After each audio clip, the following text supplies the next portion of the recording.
be the fat. Fuck off. Well, you know That's what? not even low effort.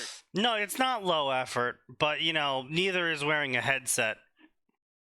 True. Honestly, I just have to assume that Sign is no better than the motherfuckers that go out in public and put their videos on speakerphone. Oh, like the guy that Like got a arrested jack- in The guy that Japan? got arrested in Japan? I mean, no, that guy was just actively malicious. Should we start calling Sign Johnny? I don't know what's the Johnny white Somali, and I will end you. Johnny that- Louisiana. that motherfu- Johnny Louisiana. Louis. There we go, Johnny Louis. Yeah, we found out how tough he was when he thought he'd pissed off someone in the Yakuza That was and funny. made an apology video unironically. Yeah, that was funny. Yeah. Hey, there are very few criminal organizations I want to fuck with. The Yakuza is on that list. I don't care. He presented himself with a certain level of confidence and panache, and the moment he realized he may have fucked around with the wrong criminal underground, Yeah. he immediately became a coward. Yeah. Oh, okay. Yeah. I see. Yeah. He went So around. not- Do you know anything about this dude at all? No. This Johnny? Oh, this dude Oh. lives in Japan, Oh, and he no. went around harassing people, just straight up Like- making fun of them, yelling Hiroshima, Nagasaki, Yeah, getting so, people's faces. For more breaking... context, he's a live streamer. Pretty well, infamous. Should for be a being... dead streamer. Yeah, well, exactly. But like, he's infamous for being one of those guys streamers who do pulls a anything fake for robbery video cause. and goes, "Why did I get Yeah. shot?" Yes. Yes. pretty much. I learned about him because I saw the clip of some random foreigner on a Japanese street Yeah. turn around, cold clock him, and then cold clock his cameraman. Yeah. Yep. It The was one beautiful. time the cameraman wasn't immune. Yep. And to give you an idea of how much people were done with Johnny Somali's shit, the Japanese actually literally applauded him after doing that. Yeah. I don't even know if the police were called for that. They weren't. Good lord! The Japanese applauded this man getting violently beat in public. Yes. Yep. Yeah, and then he went out to a construction site and he found out how much Japanese construction workers don't fuck around. Oh no. Oh no! Listen, they are I wouldn't. practically the Yakuza. I'm themselves. gonna be honest. I wouldn't fuck around with any construction crew, regardless of the country. Oh, absolutely not. No. No, hell no. Some of the scariest people end up working there because all they can do is manual labor. And I mean, on top of that, they're also spending their entire day lifting heavy objects. Oh yeah, no, they're also jacked. Oh, nice. Even- listen, you see that dude with the beer belly? He's still jacked under all that fat because he's still lifting 50-pound bags like it's nothing. Yeah, I mean- that dude with the beer belly's probably like carrying 5 cement bags in one arm, and it's just like, get this shit done. Look, we Yeah. got like 30 more things to fill before the day is out. I'm carrying all 5 of these at once. Fuck you. It's finally Yep. actually been charged with Fuck something, which OSHA. is pretty good.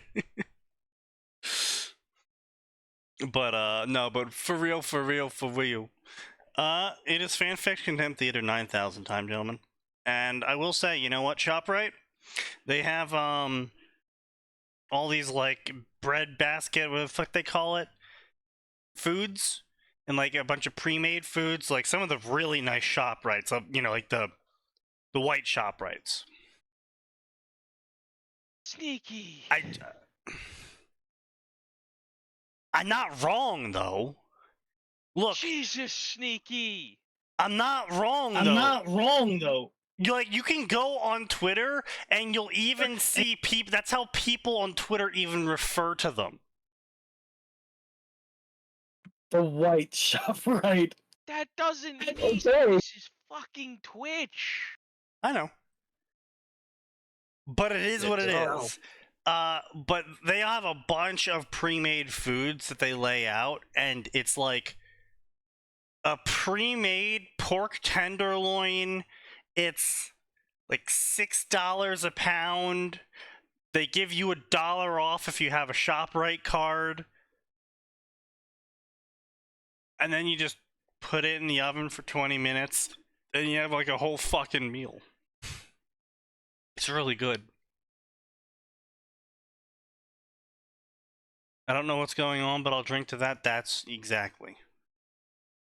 And like, they do other great deals of like, if you're fine with losing a little bit of taste on your ribs, they sell you previously frozen rib racks for $2 off a pound. So normally it's $5 Hey, a that's pound. great. They sell you $3 a pound for rib racks if it's previously frozen. So I just pick up a couple of those. Yeah, I'm paying like $6 for like a 2-pound fucking rack of ribs. Not bad. Yeah, exactly. I mean, I'm only feeding one person.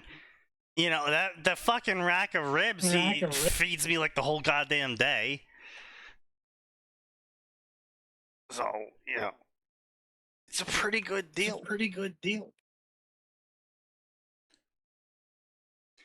But this is Fanfiction and Theater. We're not here to talk about rib racks unless we're talking about how wrong the author is about how much a rib rack could feed someone, which I'm sure we will eventually reach at some point. We can only hope we don't. I'm just deeply curious to see what happens with the 7 this year. I like we've made the 6 so violently upsetting. I need to see where we go with 7. The 6 is very violently upsetting, I will say. Yeah. It's like it like draws your eyes in too. It's like that's like the worst part about it. It's built to cause harm. It is an active mimetic hazard. I'll be honest, this is the longest I've gone with the podcast where like I make sure to be tabbed out of the stream until I know we're past that fucking curtain. It causes me Based. actual pain. It is an Physical. active mimetical hazard. Excellent. I'm so proud, Sneaky. Thank you. Thank you. We have Don't constructed. encourage his behavior. God, We have Oh, Max, constructed did- a cognito hazard. Max, did I ever tell you what I called so we have a Minecraft server up on Arn's server, right? And Yep. did I ever tell you what I called the team name for my team? I feel like you did last week, but I don't remember it. Well, let me inflict it upon you again. boy. So the team name for my team, and I'm going to cast an AoE damage here. The legendary secret Riz Gyat of Ohio, and it is founded around the Great Ohio Pyramid. Perish. Okay, let's see if You watched Signs the Big mic Bill is done video, didn't echoing you? now. I watched the who to what now? You've been watching too much of the Pebbles. Please I stop. literally have not. I just saw all of those words and found them funny. I do not like this. The Pebble inflicted the curse of years on Callie with those words. Oh, Yeah. I know, and honestly, Freaking one of the reasons Dura why as well. yeah, one of the reasons why I don't watch the Pebble is because she is a Zoomer and she has a bunch of Zoomer humor, which admittedly I is think sometimes she's like 26. no. Oh, she's like, She's oh, like yeah, she said she's 26. Thank you. Yes, Cassie. exactly that. thank you. Yeah, well 26 is still Zoomer. Right? Yeah, but like Apparently, that's yes. Apparently. dangerously close Yeah, to you, my dude. that'd be 97, I think. Yeah, 97 is the start for Zoomers, in the most generous interpretation. Bro, I'm 20. I'm 29. I know. Yeah, I know she's 3 years young. Like, you don't understand how big of a difference 3 years is when it comes to millennial versus Zoomer humor. I feel like I kind of do. I At feel this like you point. don't. I feel like because you're so No. firmly entrenched in the post-ironic world of Zoomer humor that you just physically can't understand. No, I've understood. I reject that. Hmm. Alright, Sign's going on server mute for the entire stream. I'm not dealing with this. Woof. Yeah, I I put was him on about to server mute say. for a reason, Max. Rip. It's not because I don't like you, Sign. You're a good person. You're usually reasonably entertaining. Your suffering brings us all joy because that's what this podcast is about. It's about shared suffering. Yeah. However, Unfortunately, hey, you sound like Sign, you're in a wind didn't- tunnel. Yeah. Hey, Sign, since your server muted, how about you go work on your commissions that are, what, 6 months late? Oh, Isn't it 7 now? yeah, I think it's Just- 7 now. right Yeah. below your Yeah. belt. I mean, we I were, attacked your life points directly. you know, we were just joking about how if Sign delays it another month, he might end up giving birth to them instead. Oh, goddamn. Oh, How's he ever gonna recover, bro? Oh I no. think that I just will killed never Kaz. financially recover. Holy shit. Oh. Yeah, I mean, you know, see, the funny thing is, so speaking of things that aged weirdly, so I actually got a comment on Reddit recently. Oh no. Now you have to keep in mind, I haven't really used Reddit in about 8 years, which is what someone commented on from 8 years ago. Wait, I think you've brought up this Reddit What? post before. I literally couldn't because it just happened today. No, the one that you posted 8 years ago or something has been brought up before when we were talking No, about something, that's I the think. atheism one. That was 10 years ago now. Ah. Yeah. So actually, Nose and Max both might remember this Reddit post. Is this what I'm thinking of? I think I know this one. My XCOM 2 cutscenes are fucking broken, and I don't understand why. Now, what I found out, thanks to Reddit in quite short order, was that my Xbox One controller was plugged into my computer, which causes, for some fucking reason, Yeah, no, I remember this. the This is XCOM cutscenes to flip shit. because they're programmed for the console, but he's on PC. Mm. Yeah, so And like, so, XCOM is so amazingly fucked that it will fuck itself over because you are not on console. no, it's even better. Hmm. So I actually know why. So basically, there's two versions of the cutscene. There is a 60 frames per second version of the cutscene and a 30 frames per second version of the cutscene. And on the computer, it plays the 60 frames per second version. On the console, it plays the 30 frames per second version.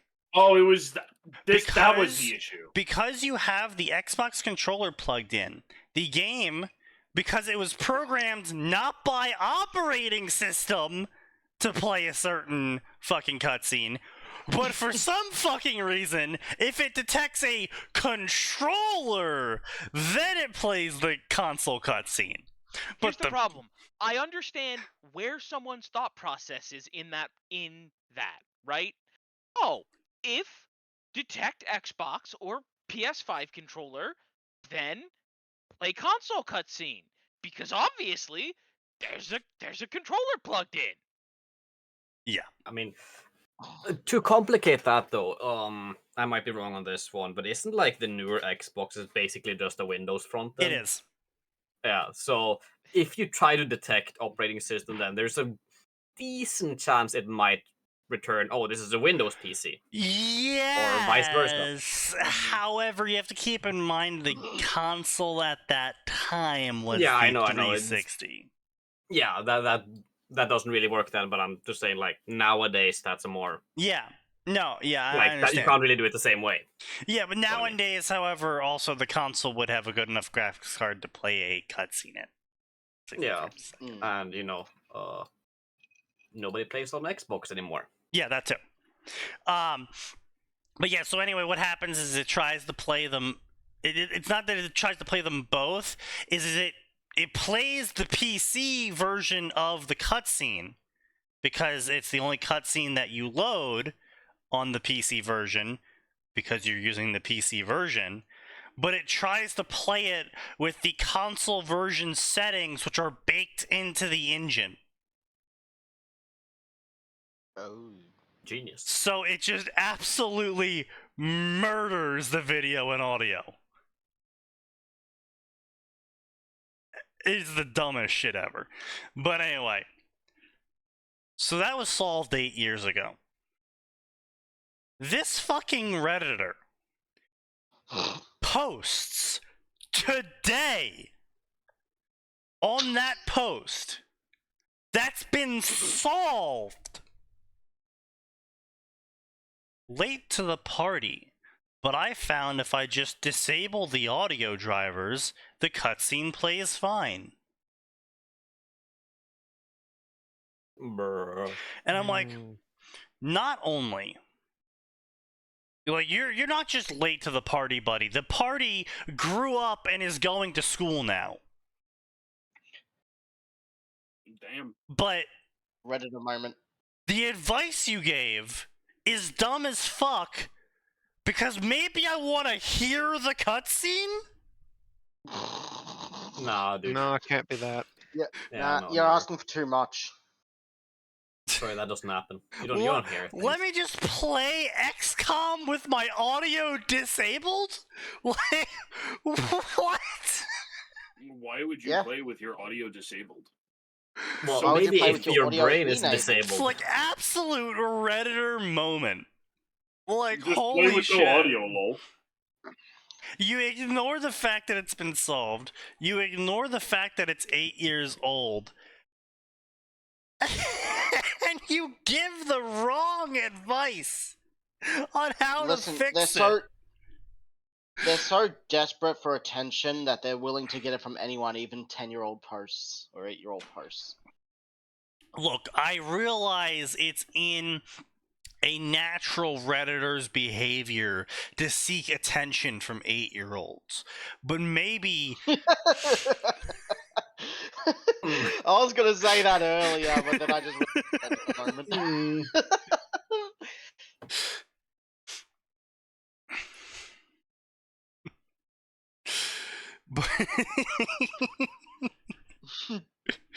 Anyway, let's begin, gentlemen.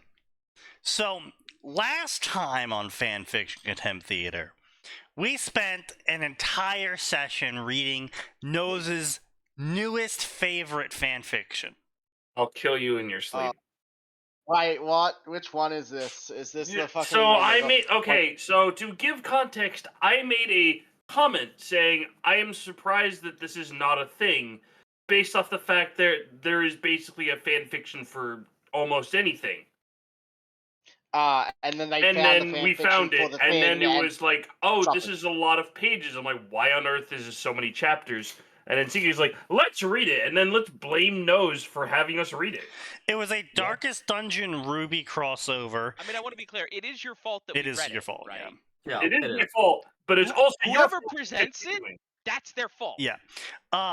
So, but the reason why we read it is because as he said, it was a lot of words. It was 500,000 words with like something like 66 chapters, and it was marked completed. And so I was like, this is one of 6 Darkest Dungeon Ruby stories, and it's the only one that's made it more than 2 chapters into this absolute ass crossover idea. And we read it, and the author was just literally illiterate. Like, God's most literate Darkest Dungeon player was writing this fan fiction. Hey, that's not true.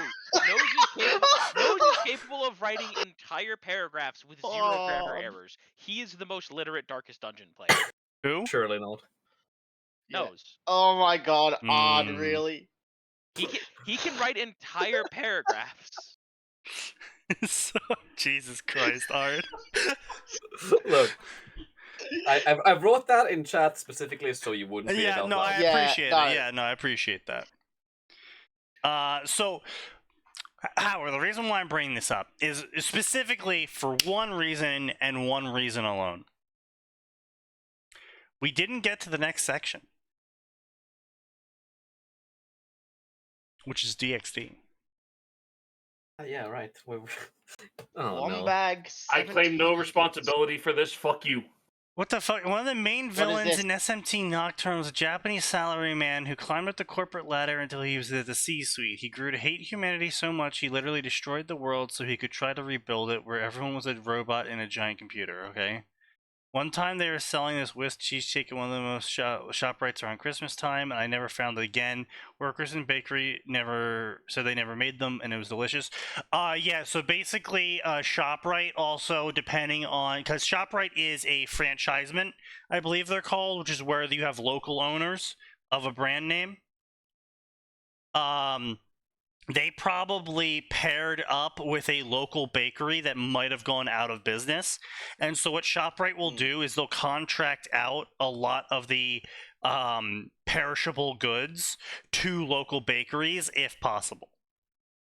And so that's why you get some variation at each ShopRite in terms of like food prepared and the bakery section, because it's actually because they don't always make all the food there. And because of that, some of the ShopRites sell some fucking dangerously good baked goods. Where you go into that section and you're like, oh fuck, I'm gaining 5 pounds. 5 pounds on a good day. Yeah. Speaking of which, it's actually kind of funny. So a Japanese airline, to save money, had all of its passengers go to the bathroom. They were required, as part of buying the ticket for this airline, you were required to go to the bathroom before getting on the plane. And the company was like, well, everyone thought we were stupid, but here, look at our finances. And they apparently saved tens of thousands of dollars on fuel costs for the year, because they made everyone actually shit and piss first before getting on the plane. Yep. Kind of fucked up, but here we are. It's actually crazy how much fuel costs on plane rides. And I mean, just, keep that in mind the next time you see your local land whale try and squeeze into the chair next to you. That you're paying for their ability to fly. Yeah, I mean, fuel costs are the single biggest, well, in most places, the single biggest part of the ticket, depending on local fees and whatever.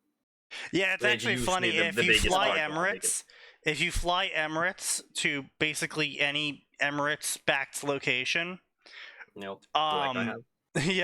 it's a little bit expensive. It's a tiny bit expensive, but it wasn't actually that bad. They will fly so fucking fast, though. They're like, yeah, we're gonna get there at like 6 o'clock, so we'll show up actually at 4. Yeah, well, not that much, but yeah. No, I'm pretty sure when I flew Emirates... There is another Emirates airline airplane flying next to us. We are about to get into an air race. I repeat, we are about to get into an air race. Excuse me, I will be lowering the windows. I wish everyone to take the blunderbusses out from the seats in front of you and fire on the nearby plane. Boarding action will begin soon. Broadside. Wait, why? Hi-ho. These are Southern Emirates airplanes. We do not talk to them. We do not give them rights. We don't tolerate the Southern Emirates planes. But no, seriously. Like, I'm actually using this as a real example. So basically, my father was flying on Emirates, and they were an hour late because they were on the tarmac for an extra hour because of some issue. And the pilot was like, yeah, guys, don't worry about it. And ended up getting there an hour early at the destination. Because he's just like, we had a full gas tank and I just burnt it all. Yeah. I mean, depending on, how long of a flight it is, you can actually do things like that. But that is super fucking expensive for the airline. Yeah, but it's the Emirates airline. They literally put jacuzzis on the second floor of their planes.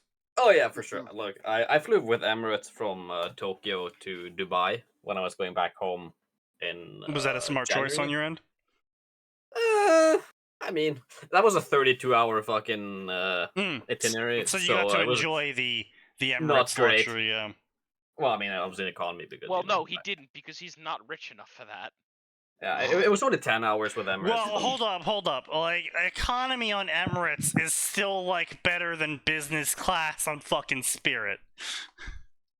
Hey, you know what? At least it's not Delta. Can't say. But, yeah.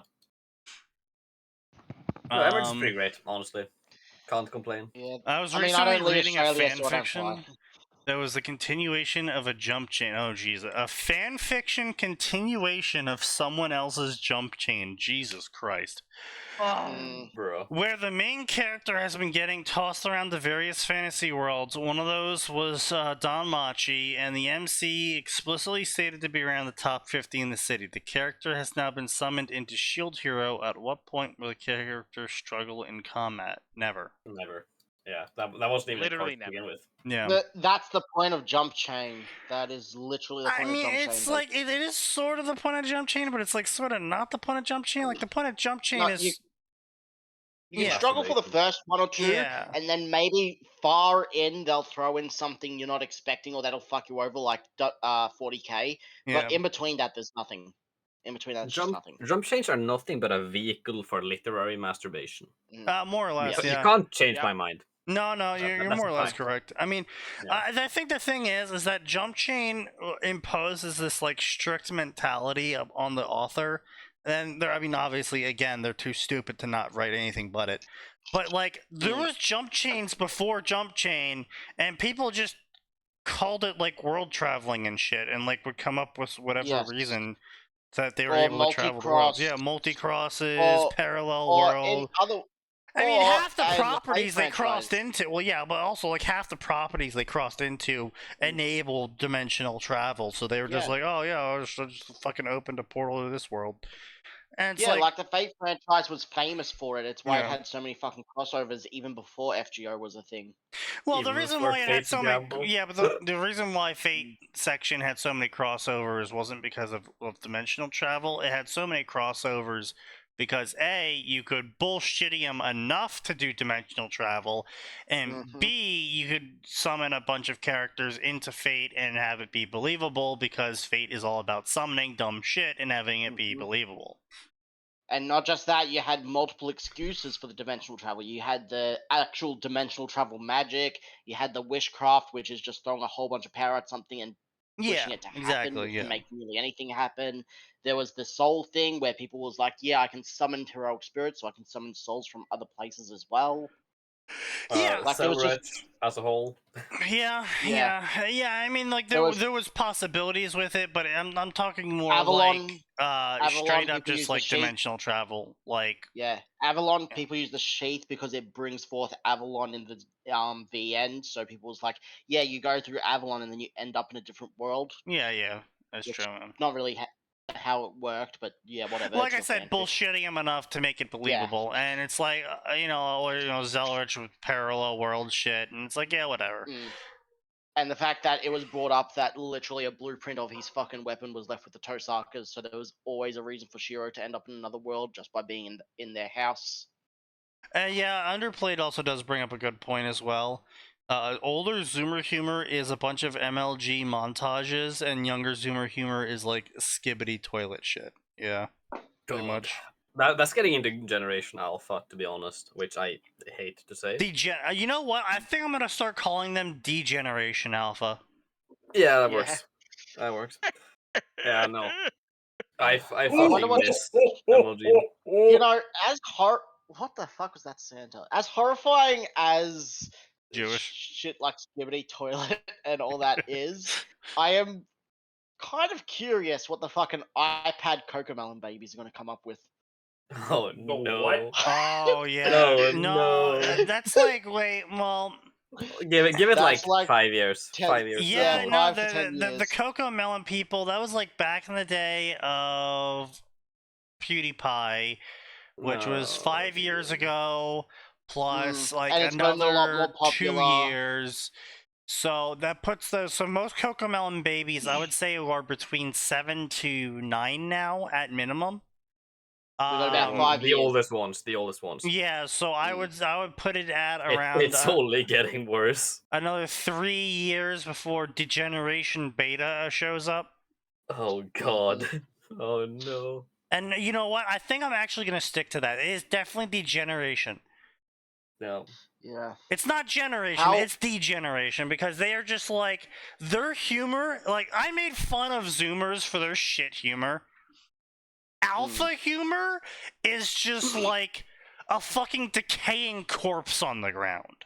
look, at some point, we are going to hit the point where AI is generating more humor than the actual people What are you of talking that about? That's generation. happening now. Yeah, it's That's already- happening I know. now. Yeah, look, that's starting to happen. At some point, very soon, AI is going to I take was- over. Well, I was I mean, it's really- actually, it really depends on what you classify as AI, because AI, as it is right now, simply takes current trends of the highest popularity of combinations of words and ideas and recreates a air quotes new object out of previous objects of those ideas. And I could honestly argue, if you're saying that's AI humor, I could honestly argue the whole fucking NPC meme of millennials is effectively AI humor, where everything's a fucking Marvelitis now, everything's a fucking Soulsbornium now, everything's a Yeah. fucking Metroidvanium now.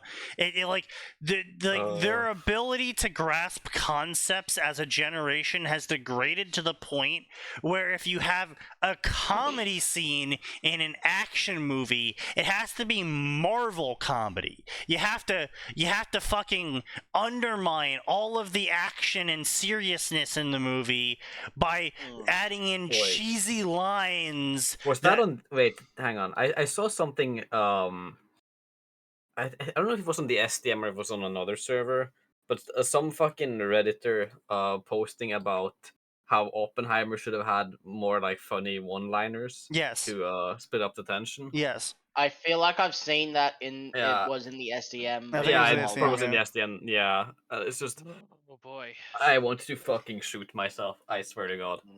The NPC other hand- meme is a Zoomer reaction to millennials? No. NPC, Oh. 100% millennial. 100% millennial. Man. The NPC Yeah. meme is part of the what's the term? What's the millennial humor? It's the irreverent. That's what millennial humor ends up being. Who consumes product? The guy that says and consume product and get ready to consume next product. I don't know that guy. I know who you're talking about, but I don't know him.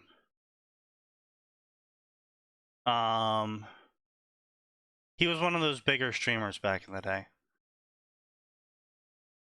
Atri? No, not Atriarch. The Generation Alpha humor. Yeah, pretty much. Just add Yeah. a fucking dead corpse behind the text. Like a dead horse or something.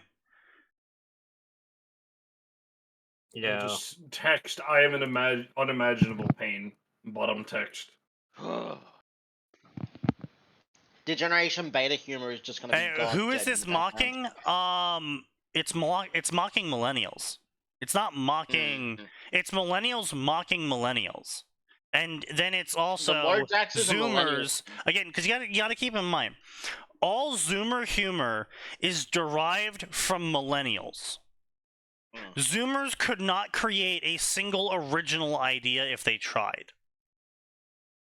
Everything the Zoomers create is filtered through a millennial lens because they have no idea what creativity is anymore. Meanwhile, Boomer humor is spending all your money and leaving your family destitute while you enjoy your retirement. Yeah, effectively. There is no base Zoomers. There are no base Ah, millennials. yes, that guy. Yeah. Oh, well, that's Rhett and Link, right? Yeah. Yeah. Rhett and Link. Back when they used to be like actually worth something. Which seems to happen a lot. Young millennials and older Zoomers are very close. Yeah, I will agree with you on that. But again, like, there is a gap there, though. Again, just because irreverent humor is close to post-irony humor doesn't mean they're the same thing. And millennials are definitely irreverent humor. Zoomers are post-irony humor. You know, millennials are like adding 2 + 2 and getting 4. Zoomers are like old Zoomers are like adding, 1 + 3 and getting 4. It comes to the same conclusion, but you used a little bit of a different method. Newer, then we get younger Zoomers and older alphas. That's like they both added, subtracted, divided, square rooted, and then ate the paper. Mm-hmm. They have consumed more glue than you could possibly imagine. Exactly. And you see, they grew up in the glue. They were molded by the glue. Eventually, there'll be a generation that turned God into glue and sniffed it. They didn't see Yeah. They didn't see a fucking mold until they were a man. Yeah. Yeah. The MC of the jump train is about to fight Glass. I bet she'll struggle despite being able to fight on par with Loki's top adventuring prior. Probably, yeah. 100%. I mean, that's how it goes. Like I said, this is like absolute zero bar creativity.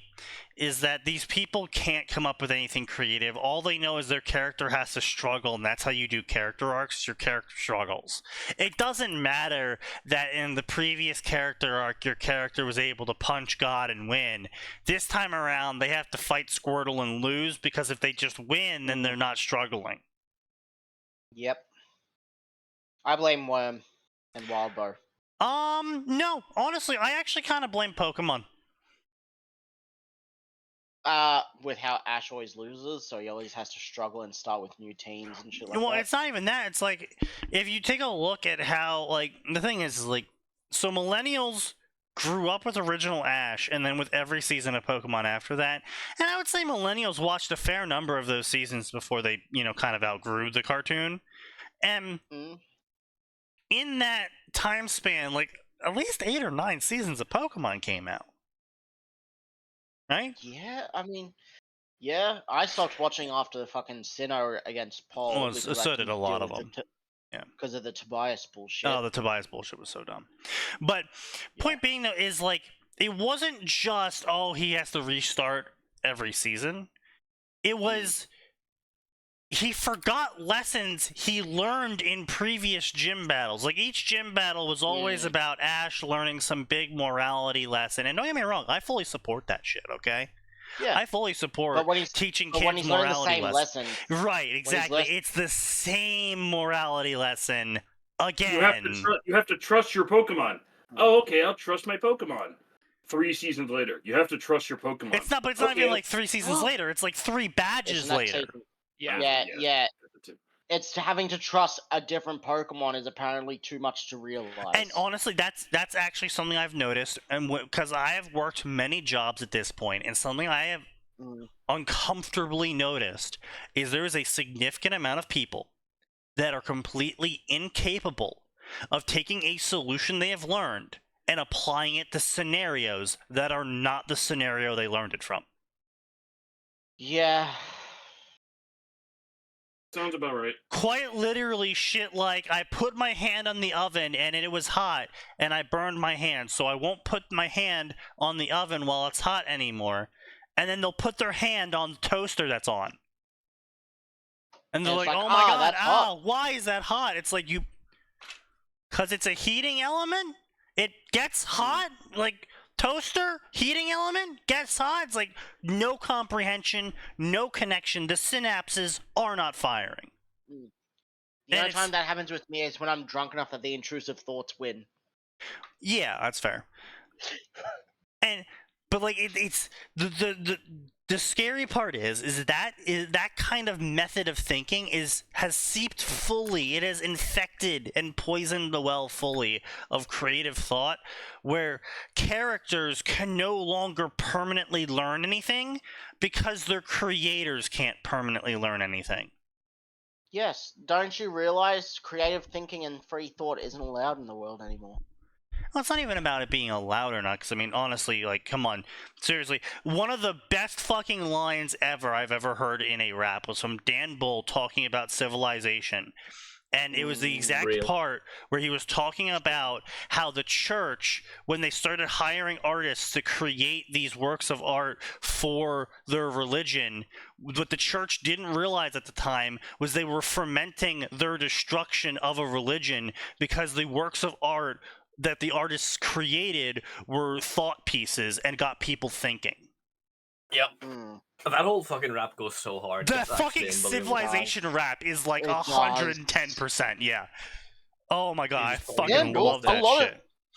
a lot of Dan Bull's raps Old go Dan Bull is hard. great. There's New Dan Yeah. Bull is boring as shit.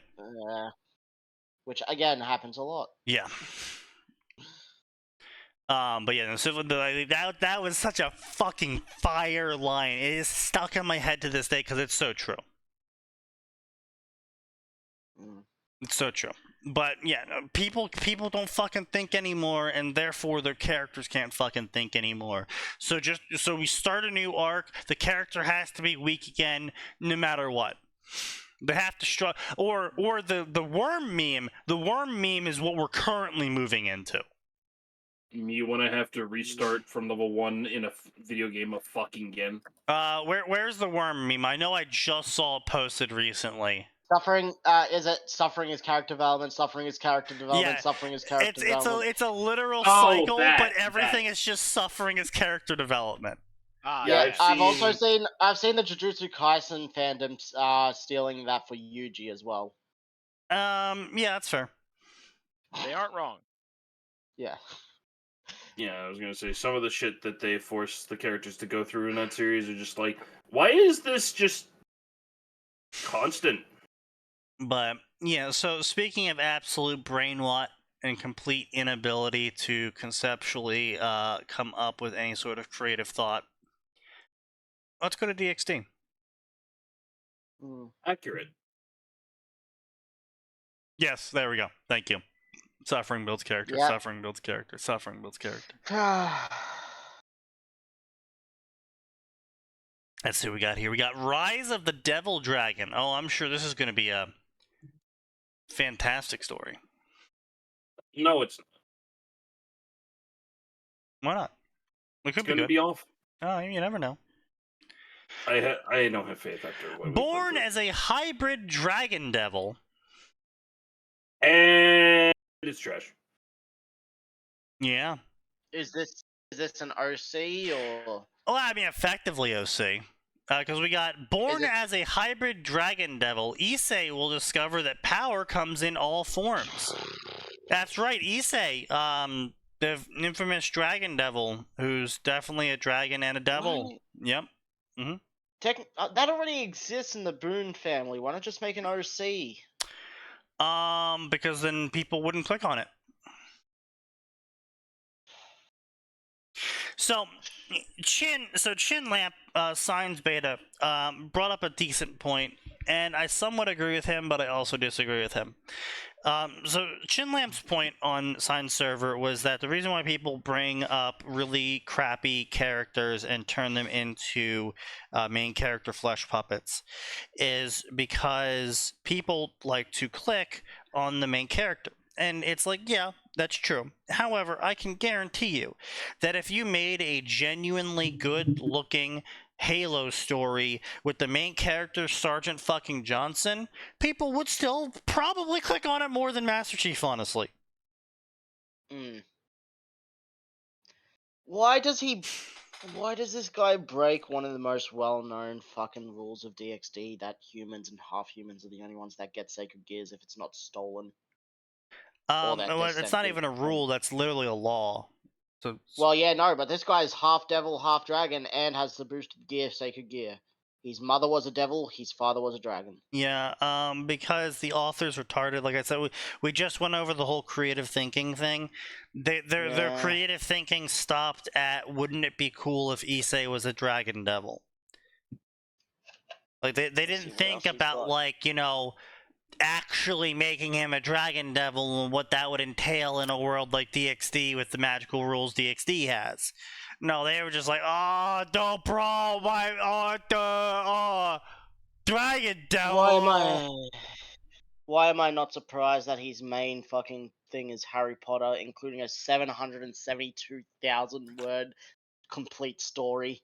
Oh, of course. Let's see. Here a Harry second. Potter, the Protector of Magic. Oh, Jesus Harry Christ. Potter, Daphne Greengrass Oh, pairing with hey, Severus sign! He's got a Patreon! Oh no. Apparently that's Ko-Fi's better nowadays, though. Ko-Fi's always been better. Mm. Oh no, wait. Protector and the Four Guardians, Dragon no. Silver Flower, Mystic Rises. and then Star 57 Wars paid members with the lowest amount of money is $2.5 and allows you to read a whole 2 chapters ahead. And yeah, At least subscribe his stars better tiers than are coffee. sane.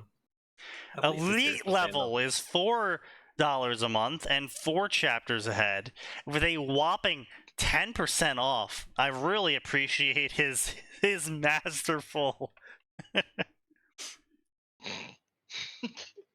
Masterful baiting. Masterful use of capitalism and price anchoring.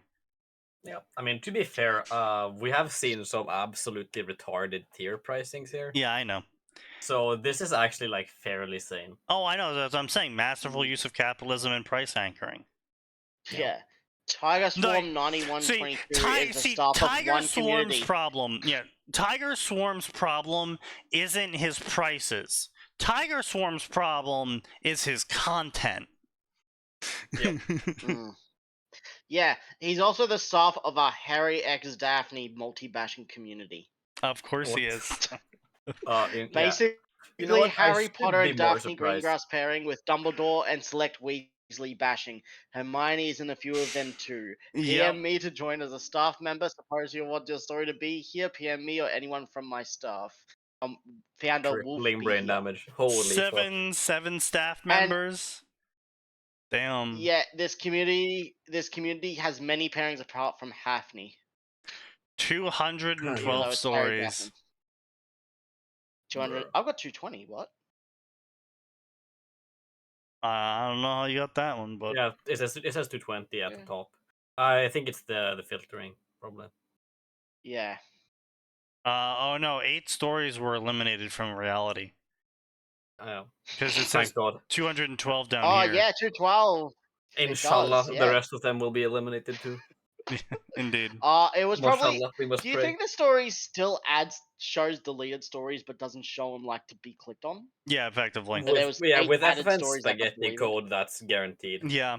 Honestly, that's Let's yeah. see what else we got here. The creator doesn't even of that community isn't even a Harry Potter writer. They're Percy Jackson. hey, Atin. Hasn't even wrote 3,000 words. This What? guy, this author we're talking about here has some really good Star Wars ideas, like totally creative Star Wars ideas that no one's ever thought of before. Like, what if Anakin was a normal Padawan and was given the master he needed? Or what if Guess who the master he becoming needed is? what if becoming an apprentice was the best thing ever for Anakin and he never turned evil? Or what if Darth Vader didn't require a suit because he never got scarred on Mustafar and made out with Padme instead of killing her? Also a modern Anakin Padme story. Have you thought of that? A modern no power AU Anakin Padme story where Padme is the owner of a coffee shop and Anakin is going to college. But no, the only one he's written is Anakin. The only one he's written is Anakin with a different master. It's Windu. Of course, it's Windu. Of course, it's Windu. Yeah, why not? Yeah, no one's ever thought of that one before. No. Very original. Not even Vine's. My first story ever was Harry Potter and the Protector of Magic. It's about Harry Potter, who I can't even bother spelling their name right, joining the wizarding world as smart, powerful person. Yeah, no one's ever done that one before, guys. That's really original. No way. No one's ever done Harry Potter as a smart, powerful 8-year-old. That's fucked up, bro. That's actually insane. Yeah, it's crazy. No one's ever come up with an Adoptive idea like father that. with adoptive father Severus ICW interventions, Dumbledore select Weasley and Hermione bashing, Grey Harry exclamation mark. So, no, you missed the best parts.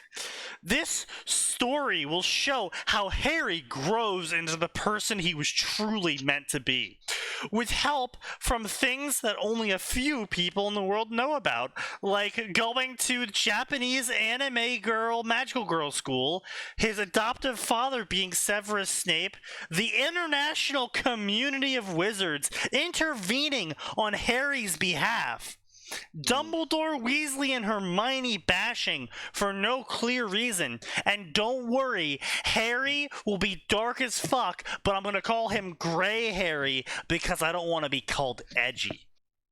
Harry and Maho Tokoro. Headmaster, everyone's bullying me for being British. Fuck off, Gaijin.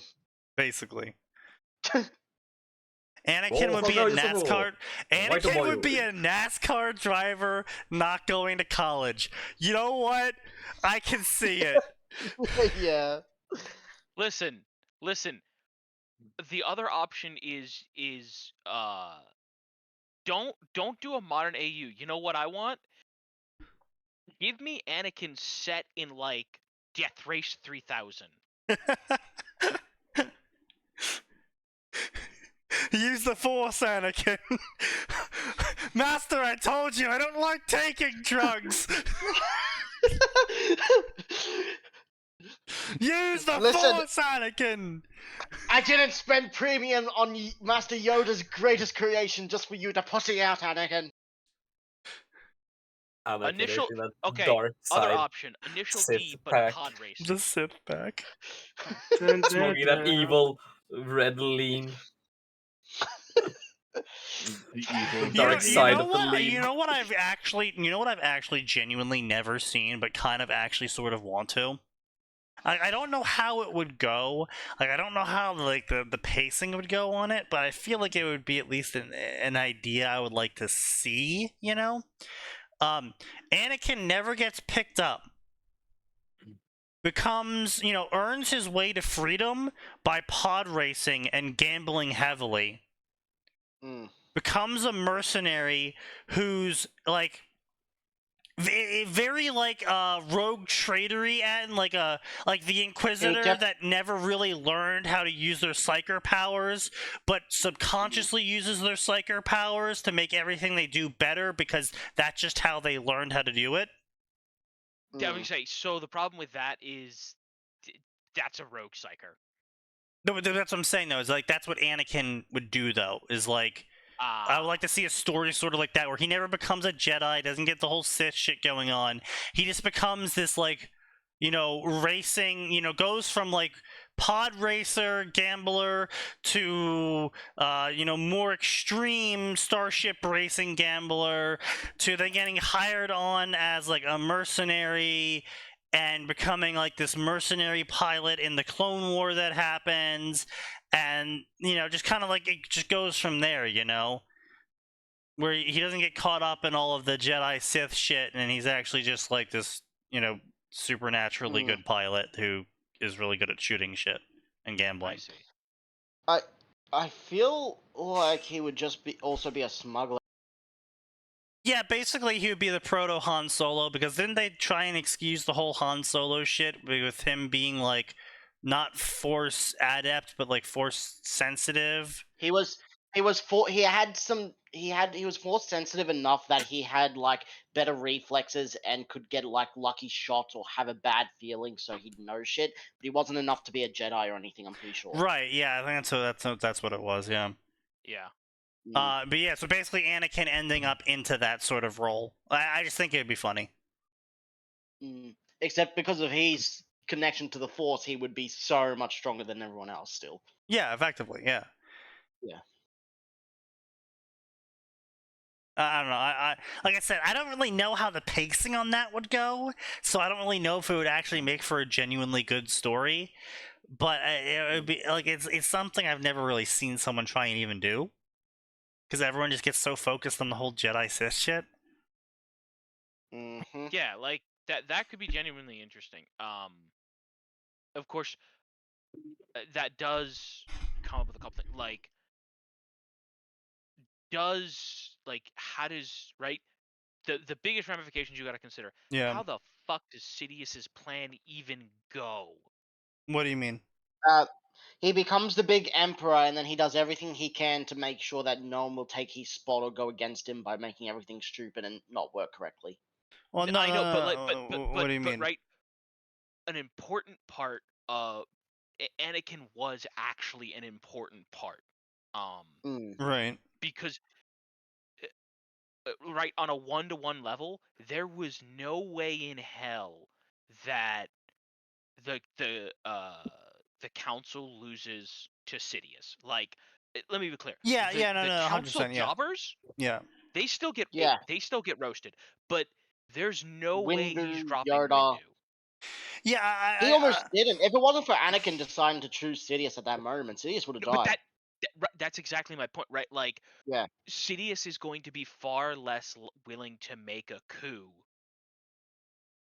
if he doesn't have someone on planet that he can, cause Manipulate. problems. Well, I mean, if you think about it, right? Like, so in this theoretical world, the reason why Anakin wouldn't be picked up is because Qui-Gon never ends up having to land on Tatooine, and They end up getting Coruscant with Padme yeah. straight away. The thing didn't get damaged. Yeah, exactly. On the other hand, that would probably make Naboo end up a hellhole because there was no Anakin to destroy the big ships thing. It would, the but it droid. wouldn't, because you have to keep in mind that part of the reason why that they had such an issue is because it took so long for them to get their shit together, and then it being chased, and the whole rigmarole there is you could argue that the extra time they gained by never having to dodge Darth Maul, they theoretically could put something together.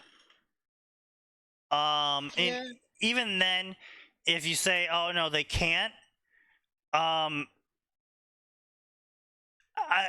feel like Anakin's part in it is a little bit overstated, because Qui-Gon and Obi-Wan were on their way to doing exactly what Anakin did, except Anakin did it just faster. Yeah. And Qui-Gon and Obi-Wan faced Maul, which ended up death. So, I mean, honestly, all that really would happen is that the Gungans would die more, which, is that really a negative? It's not a negative. No, that is in fact a net gain for Yeah. all sentient beings in the galaxy. Yeah. But Except you'd know, even if every single Gungan got wiped out, Jar Jar would still somehow survive. Well, that's obvious, because Jar Jar Binks was the real Sith Lord the whole time. Oh my god, that's the stupidest fucking theory. Misa learned to talk like this from Misa's master. Wait a minute. just shut up with that. Stupidest fucking fan joke to ever come into existence. Listen, that's just what divinity is. You get glimpses of the future that make no sense in the form of memes. Exactly. And thus did Apollo again gift us with the gift of prophecy. Yes, indeed. Yes. Anyway. Yes. Apollo just sends his favorite memes I to see people. what you're like. I get what you're saying about Anakin, Right. right? But you do have to account for how that will affect things, right? Because Sure, yeah. a lot more Gungans would be dead, and it's entirely possible that something like Naboo would be under blockade. Yeah. And the Trade Federation kicks off much sooner, which actually heavily favors the Trade Federation. You aren't wrong. You aren't wrong at all. Except Sidious will stop it until it's ready to cause as much fighting and death in both sides, though. Usually. No, actually, he might want it to start early, because remember. Yeah, that's true. Remember, the Republic doesn't have any kind of real armed force. The Republic has a navy, a reasonable navy. Well, but from what I remember, no, it doesn't. They disarmed completely. No, they do have they have anti-piracy. No, they That's don't. it, They but have no. they have anti-piracy pacts, which are individual Yeah. pacts between trade planets. Which If I is remember correctly, they just use the Jedi basically as their guards nowadays in armies. yeah, the Jedi were the army, and the reason why the Trade Federation was able to gain as much power as they did was because they originally claimed to be an anti-piracy measure, which was completely Yeah. understandable and acceptable because basically any major trade route was actually patrolled by the planets along the trade route in a compact military agreement. And not the Republic, who then And- also banned people who Yeah. banned planets that joined them from having their own defense force and protection, basically. No, If they it didn't. If it wasn't for these compacts. No. Oh, really? I No, thought- they didn't ban the planets from having their own defense force, and it's why a lot of planets had their own defense forces. What they banned was the ability for the planets to roll their defense forces extend their borders effectively. Basically, yeah. And so that's if it why wasn't a part of the trade routes. Yeah, and that's if why it the wasn't part of trade the official trade compacts. Yeah, routes. that's why the trade compacts were able to form and do Yeah. what they did, was because basically it was the planets all agreeing Yeah. to patrol their territory, which was trade routes going to and from their territory in a combined manner. And the reason why the Trade Federation was able to push so much, and this is expanded upon in the cartoon series, is that the Trade Federation would claim this is why they are doing the whole thing. This is why it actually happened several times in the cartoon. The Jedi were trying to stop it. Is that they would go to planets, they would provide the planet with resources, and then claim the planet as part of the Trade Federation, and then they would expand their territory that way because it was still a legal way to do it because the planet is just joining the trade compact, when in reality it was more of a mafia Yakuza-esque sort of situation in where the government would get corrupted by the greedy promises of the Trade Federation and would effectively sell out the planet, causing, mass suffering. But the Jedi and the Republic was more or less not able to actually do anything about it, simply because, by all technicalities, they were following the rules. Yeah.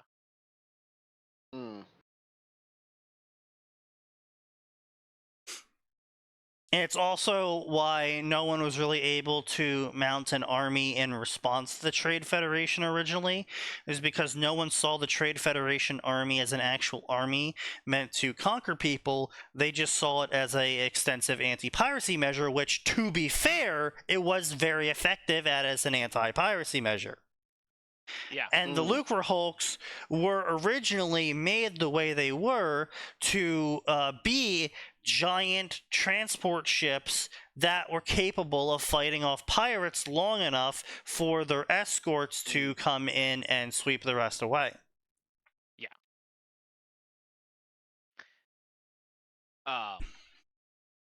It is right. I get it. It's one of those things, right?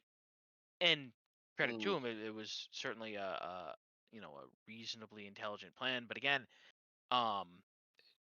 think about how much more. Why can't I think today? Think of how differently the Clone Wars would have gone, right? Mm-hmm. With Sidious getting his way, right, at the beginning, right? And now they own a reasonably profitable world, and there's no standing army to oppose them. Yeah. I mean, it's a mixed bag, honestly. I think you could go several ways with it. But in the end, for the sake of the story, is I think you could actually get away with barely even mentioning the technicalities of what's happening in Naboo, because no one really cared about Naboo. Well, I don't. You I calling don't it Naboo just reminds me of Fate. Naboo, but I'm talking about the greater implications of it. Right. No. What I'm saying though is, in terms of the narrative of the story itself, Anakin as this gambling, smuggling fighter pilot for hire wouldn't really hear of it, especially because he's just a kid on a prison planet at that point. Who's that? Who's that fucking pirate who captured fucking what's it called, Dooku, and was playing Psalm to the Republic and took away like Anakin and Obi-Wan's fucking lightsabers and everything? The fucking cocky fuck. Wow, that Cocky narrowed fuck? it down. Fuck. Honda? Honda, yeah. I could 100% see Anakin working with Honda, Oh, definitely. showing Also, up during that episode. That's true, yeah. like I said, Naboo Or being not like going to be him. talked about, but Mm. Trade Federation starts separatist movement. That gets talked about. Mm. Yeah. I mean, alternatively, if you wanted to go down a more AU route, you could probably roll it in as a, maybe Queen Amidala, because they're not fucking carting a kid and his slave mother around, theoretically could try and get Cordelia in on their own trade compact, defense compact sort of thing. Mm-hmm. Queen Amidala could sort of become like the Taiwan of Naboo.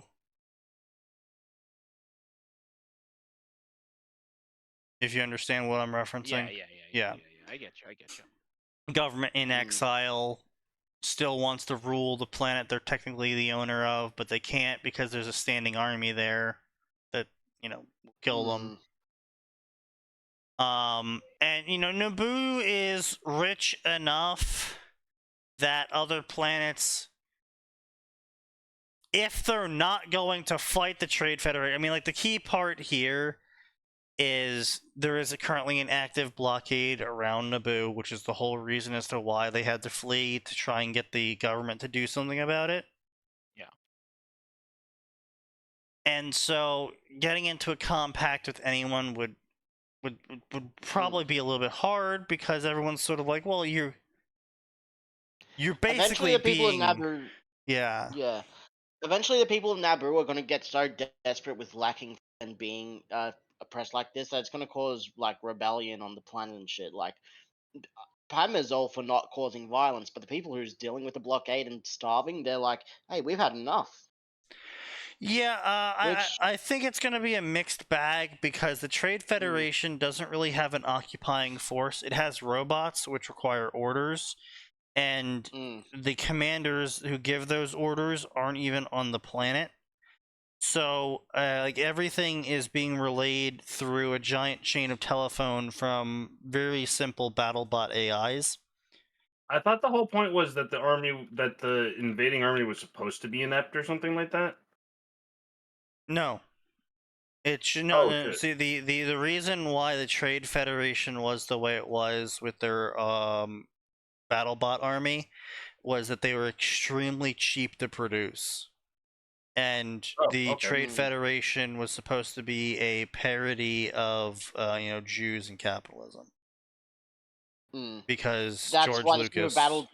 That's why the super battle droids were so much of a threat in the Clone Wars, because they were so much more expensive and so much more. The super battle droids were literally just, alright guys, so we decided to make a quality product. So we decided to make a quality product. It killed half the Jedi. What the fuck do you mean it killed half the Jedi? I mean, droidicas were the same way. Yeah. Well, no, droidicas were made by some insect race that decided to go into robotics, if I remember correctly. Something like that, yeah. They used to get around by rolling, just like the droidecas did. So they decided to make the droids based after that. But I want to say, like, the droidicas were really expensive though, so that's why the super battle droids were basically the middle ground between the droidicas and the battle droids, which were just dumb as bricks, but in mass produced. Yeah. So I mean, it's they don't really have an occupying force at the point in time when Naboo gets blockaded. They're more relying on Naboo to actually capsize to their demands. Capitulate. Yeah, capitulate. Sorry, my bad. Capitulate to their demands than to actually invade the country successfully and take it over. I say country because it's effectively a country. It's effectively a country. Yeah, It's basically just one country on the entire planet that, other than the Gungans in the water. And I mean, honestly, honestly, I say country even because it's not even like the entire planet, really, because the entire planet isn't colonized. It's just this one section of the planet's colonized, and the rest of it's kind of just like rural villages, if that. Yeah. And then there's the Gungans over there. And No so one speaks to the Gungans they're more over. they're more relying on the Naboo government to capitulate and cooperate with them to control the planet than to actually land a invading force and actually control the planet, because their battle droids are really fucking dumb, and they're effectively like drones of this day and age, and where they're really dumb and they can't actually do the garrisoning required to suppress any sort of rebellion. Yeah. Except for shoot indiscriminately and kill them all. As far as I remember, if I'm remembering this correctly, is the secret plan was to give Naboo to the Gungans, who they were hoping, if the Nabooians wouldn't capitulate, they were hoping the Gungans would rebel against the Nabooians using their greed against them to hand the planet effectively to the Trade Federation, at which point they would mine the planet out and turn it into a giant factory for its resources, which would effectively kill the Gungans because they were heavily water reliant, and the factories they would produce on Naboo would poison the water.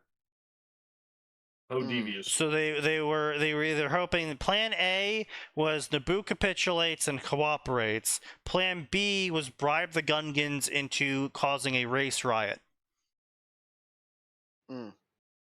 Plan C, kill all the Gungans and watch everyone in Naboo thank them, and they're like, what the fuck? No, Plan C would just be a continuation of Plan B. Yeah.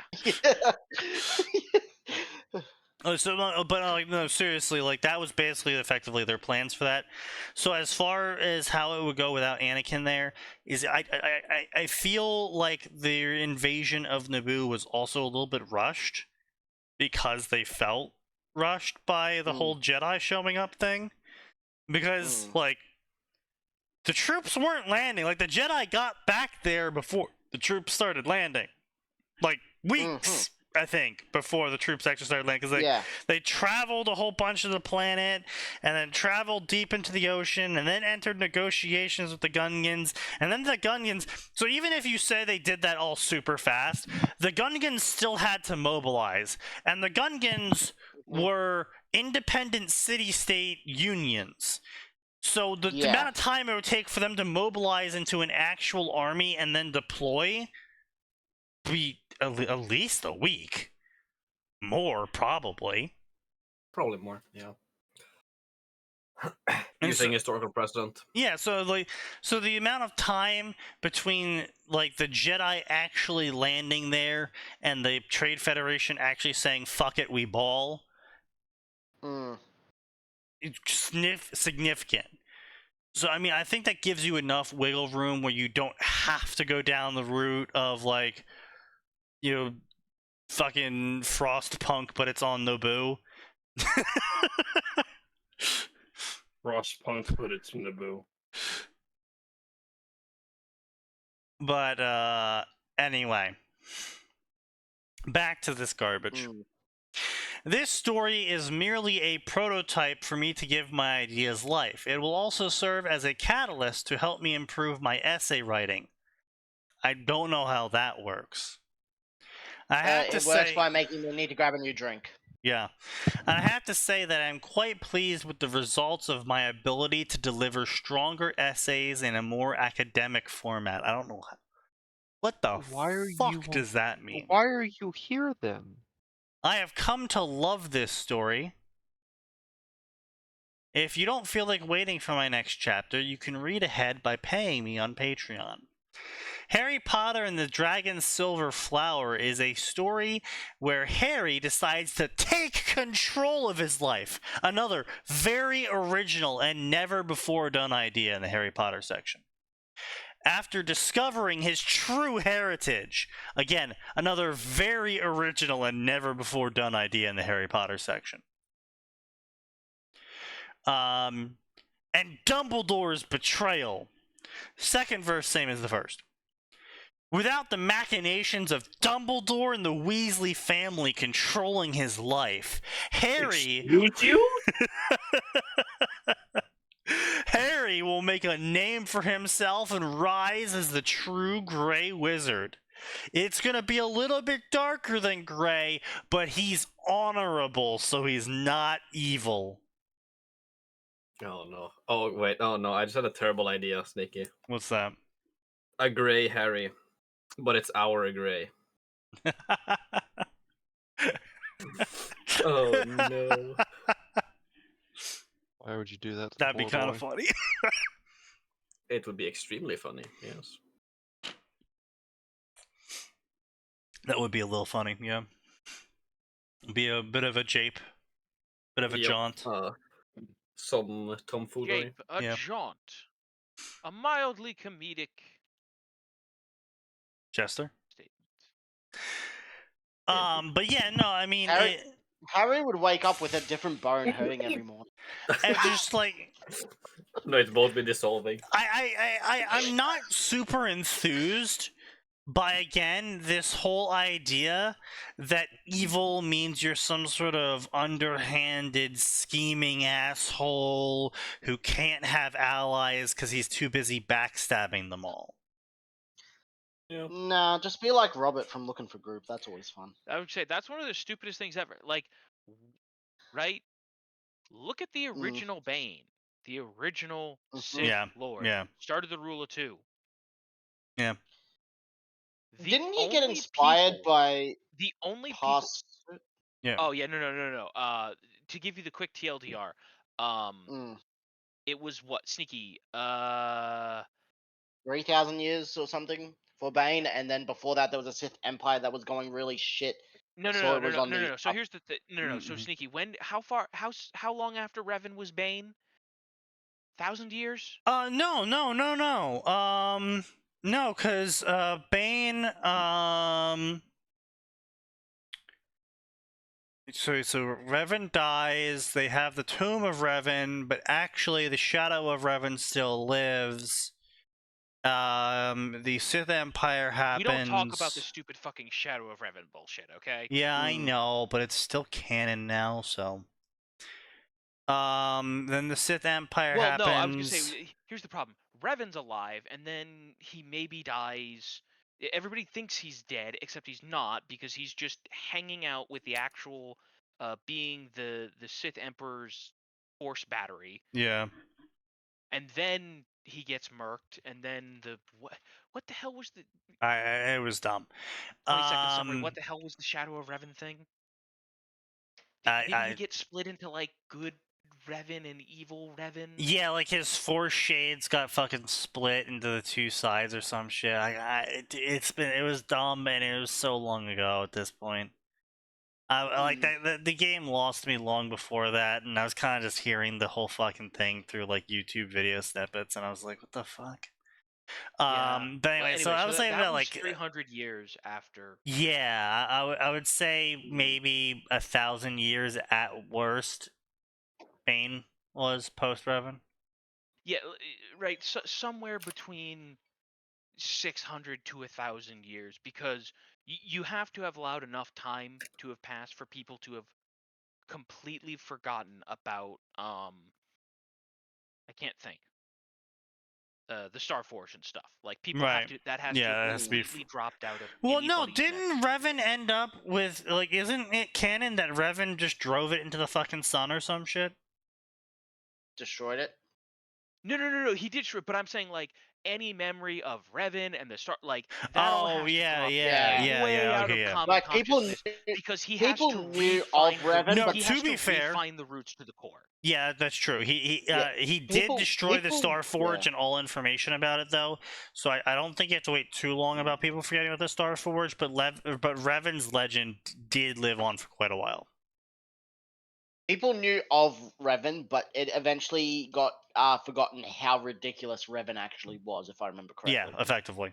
And because here's the thing, around the time when Revan would have been fading from consciousness, you still had his children being a significant force in galactic politics Yeah. with Mm. Satele, Yeah. and right around the time everyone might be starting to forget about it, Revan pops back up.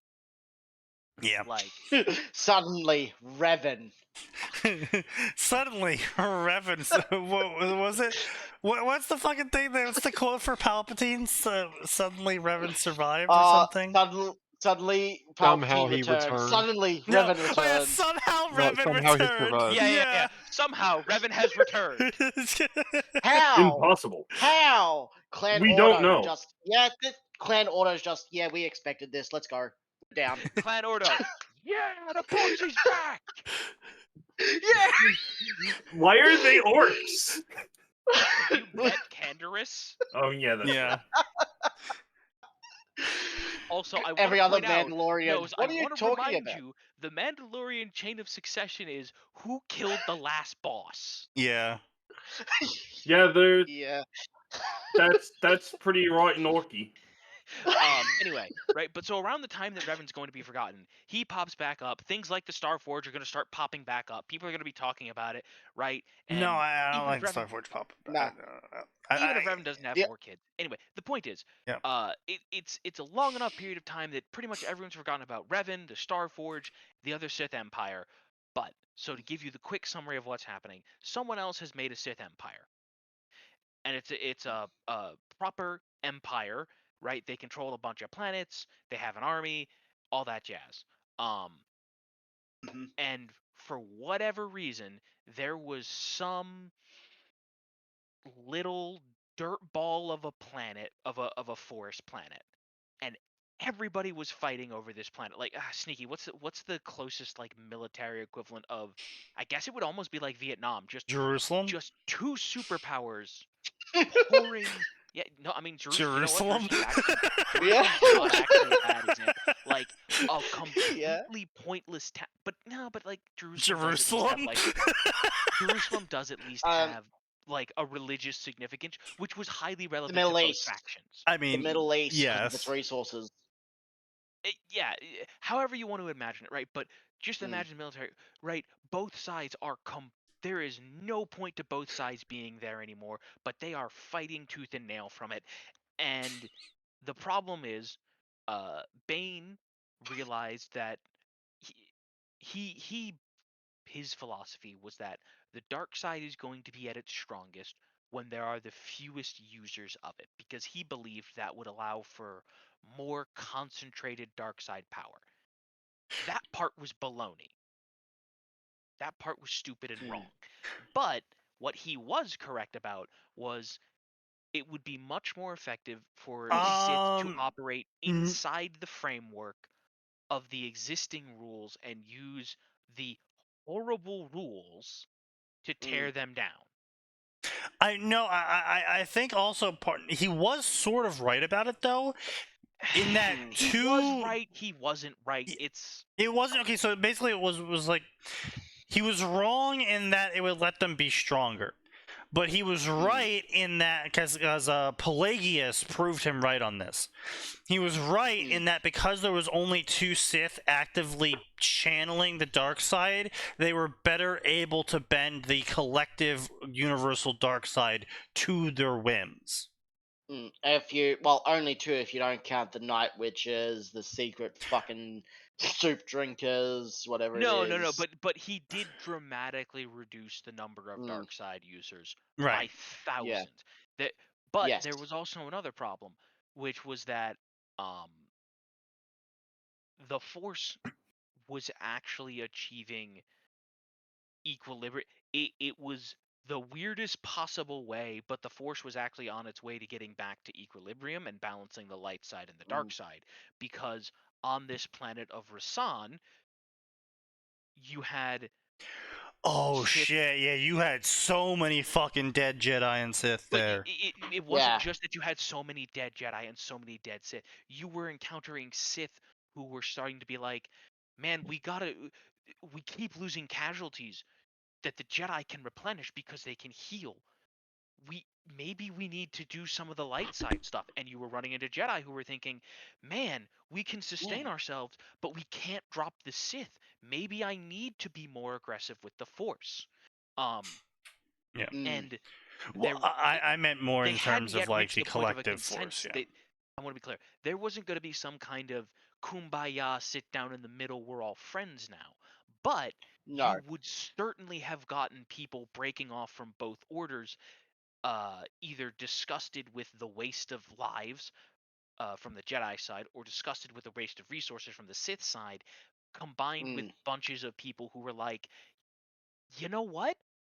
Maybe I can do the other side of the Force without giving up my philosophy. And they certainly would have all been trying to get off planet together, banding together. And you conceivably very easily could have ended up with a Grey Jedi Order. And of course, Bane found that to be an abomination and tricked them into making a thought bomb. Whole other story. Yeah. Thought bomb. Oh boy. Now there's a fun thing.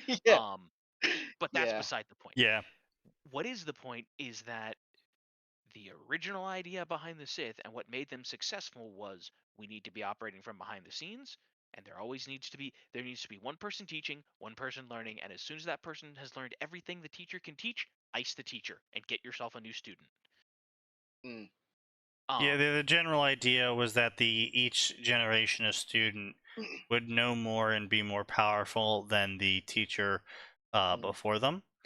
And yes, eventually this they would is become the ultimate evil. Right, they become the ultimate Sith, and they control the galaxy, and dark side wins.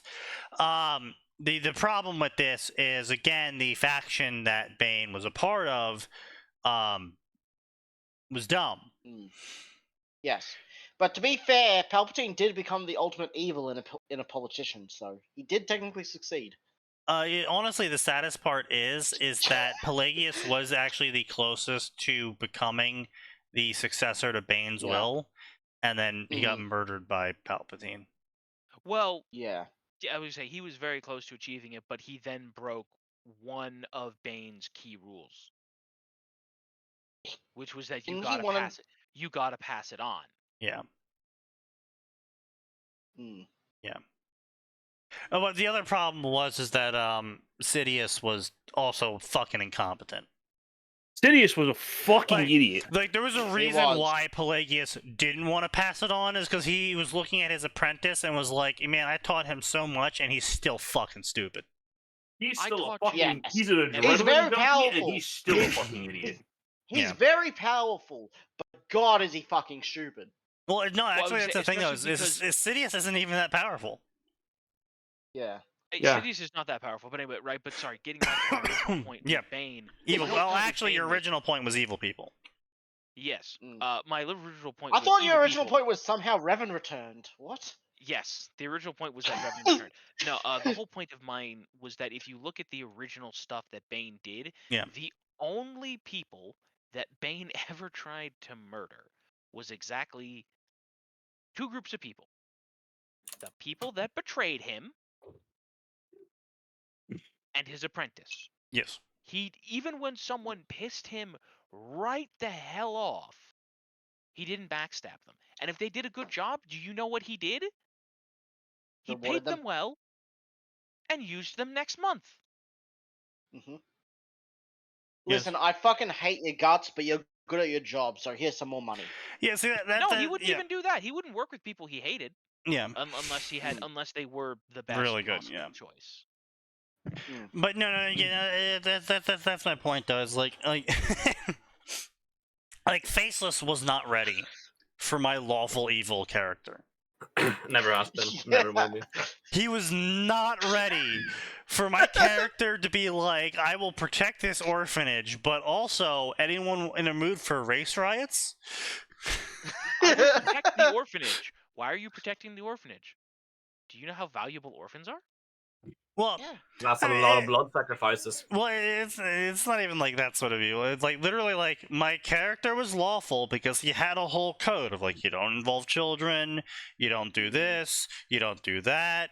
You know, if you get betrayed, always kill your betrayer no matter what. You know, like he had a whole list of laws he followed. He was, however, also evil. And he would do shit like, what's that? The thing I want is in this city and there's people preventing me from getting the thing I want. I'll just burn the fucking city down until I get the thing I want, and then I'll leave and not care about what happens to the city afterwards. Because it's not my problem. I need to do this blood ritual, but I don't involve children. When is all your birthdays and how old are you? My birthday's tomorrow. I'm turning 13. That's like Perfect. Perfect. That's like Marvel evil though. That's like silly evil. When I say lawful evil, I mean straight up just like someone came before him and was like, help, my daughter is possessed by a demon and I want to save her. And my character would be like, your daughter's possessed by a demon, that's terrible. I will gladly help you, Mr. Mayor of the village. That'll be... How much gold do you have in your coffers? Nope. Really? Nope. My character also did not take a single piece of gold the entire campaign. How were you running this, man? Because I murdered the shit out of people and took their stuff. You don't need no. gold if you're looting all the best things. So, for example, in this instance, this is something Faceless wasn't ready for. So he presents us with the mayor's daughter is possessed, and we gotta depossess her. And my murder hobo group is like, let's just kill the fucking daughter. And my lawful good character, that's boring. My lawful evil character, protector of orphans, was like, no, we're not killing the child. We're gonna save her from the demon. And so he corrals the group into, collecting the reagents and getting, the help we need and the items and all that. And we fucking get the demon out of the girl. And then my lawful evil character goes, hey, demon, I have a job for you. If you're interested, I got some people I want murked. Because he's lawful evil. He's gonna help the kid. Yeah. However, now he has a demon under his control, and he's gonna use it. Child and acquire the demon. Yeah. So now, Flawless victory. well, because no, it was great because he goes out, refuses gold from the mayor, gives a speech about how the racist humans who have been oppressing them need to die, and so now he's got the favor of the mayor, the city likes him, he looks good denying the gold for saving a child, and he's got a demon under his control now. Average rogue trader experience. It was win for him. And Faceless was like, I don't know how to fucking handle this.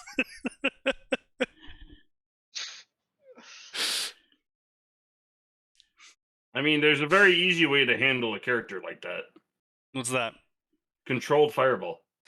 Well, see, the thing is, though, is he was also a revenant. I see. Greater controlled fireball. Controlled fireball, no. Call thunder. Oh, yeah, good point. It was funny, because my character actually survived being hit by meteor storm at one point. And the wizard, the wizard who casted it was just like, what the fuck? To be fair, though, I only survived by 1 HP. But I still survived. It's 1 HP, dude. 1 HP is technically full HP in 5e. Yeah, I know. So you're alive. I know, but it was just like a moment of just like, my entire party gets fucking wiped behind me. I'm standing there bloodied and injured. Fucking a meteor just hit us, and the wizard is like, how are you? Fuck this. No, I'm out of here. No, I mean, see, at that point, the wizard should applaud you and go, would you like to work for me? You seem Well- very resilient. Yeah, but the problem with that would have been now that Faceless would have had to keep this wizard around who was a high level, and he didn't want me gaining more allies. That sounds like a skill issue on his part. It was. Well, good. As long as we've got that settled. But yeah, anyway, but my point being is that you can have evil characters that are a lot more. Like, you don't have to make them comically evil. You don't have to make them Thanosly evil. You don't have to make them these, like, oh, well, because I'm evil, I'm therefore required to backstab you. It's like, no, like, that's like chaotic evil shit. Like not all evil is chaotic evil. You have people out there Right, that yeah. are like, here are my rules. This is how I live life.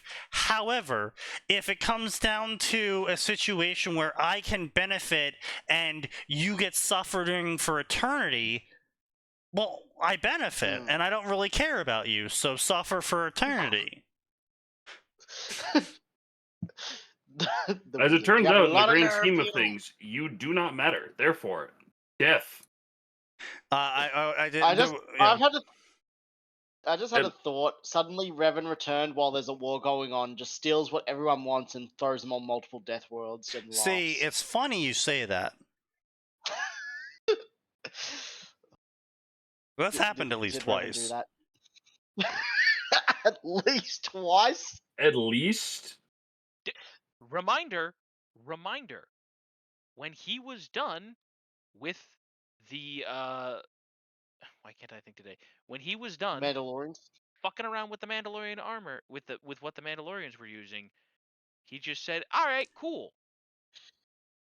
Be throwing this on an ice world." Not just an ice world, but one that's so Hoth. full of the Force that you can't tell where this helmet is. You see, Oh no, the helmet had nothing to do with the Force. yeah, no. Yeah, you see, actually, Hoth was a inside job. Revan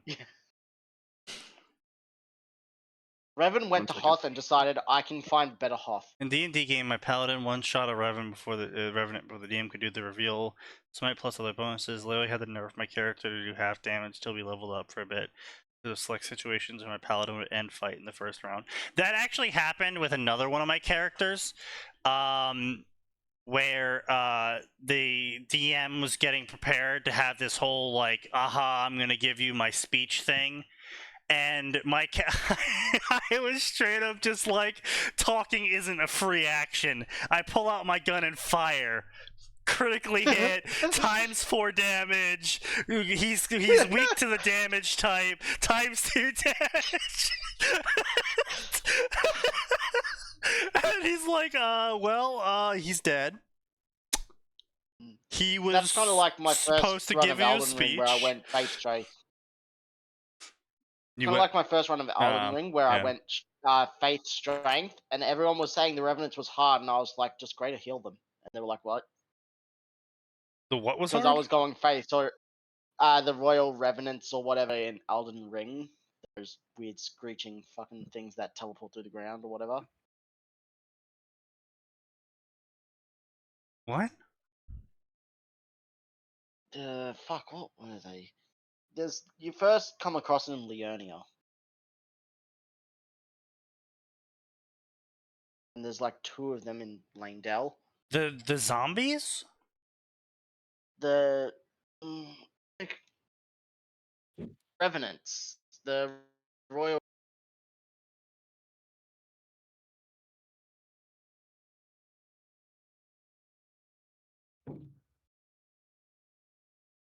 Those guys? They take damage from greater heal? Yo, use 2 heals and it basically just kills them. You don't even need great 2 regular heals. Interesting. Yeah. Yeah, you can literally like 2-shot the one in Liurnia on horseback with heal. See, just I using just the set force to everything dodge on attack. fire, or shot it That with works pebble too. until it died. I just yeah, did bleed, you can- though. I just did bleed. Yeah. Yeah, So- you stun them and use 2. You can use heal to stun them and then use 1 more heal and they're basically dead. Well, It also damages. It also damages. learn It doesn't everything. just use a stun. Yeah, neat. All right, well, you learn something new every day, I guess. Anyway, point being though is I don't even know what the point is anymore. Anyway, yeah, but evil characters. I hate the fucking binary that shit's. Oh, they're gray because they're not gonna fucking be giga, comically evil. That it's still evil. It's still As I said, dark. that's not gray. That's just you being a fucking ass, and my character is going to smite you. Hmm.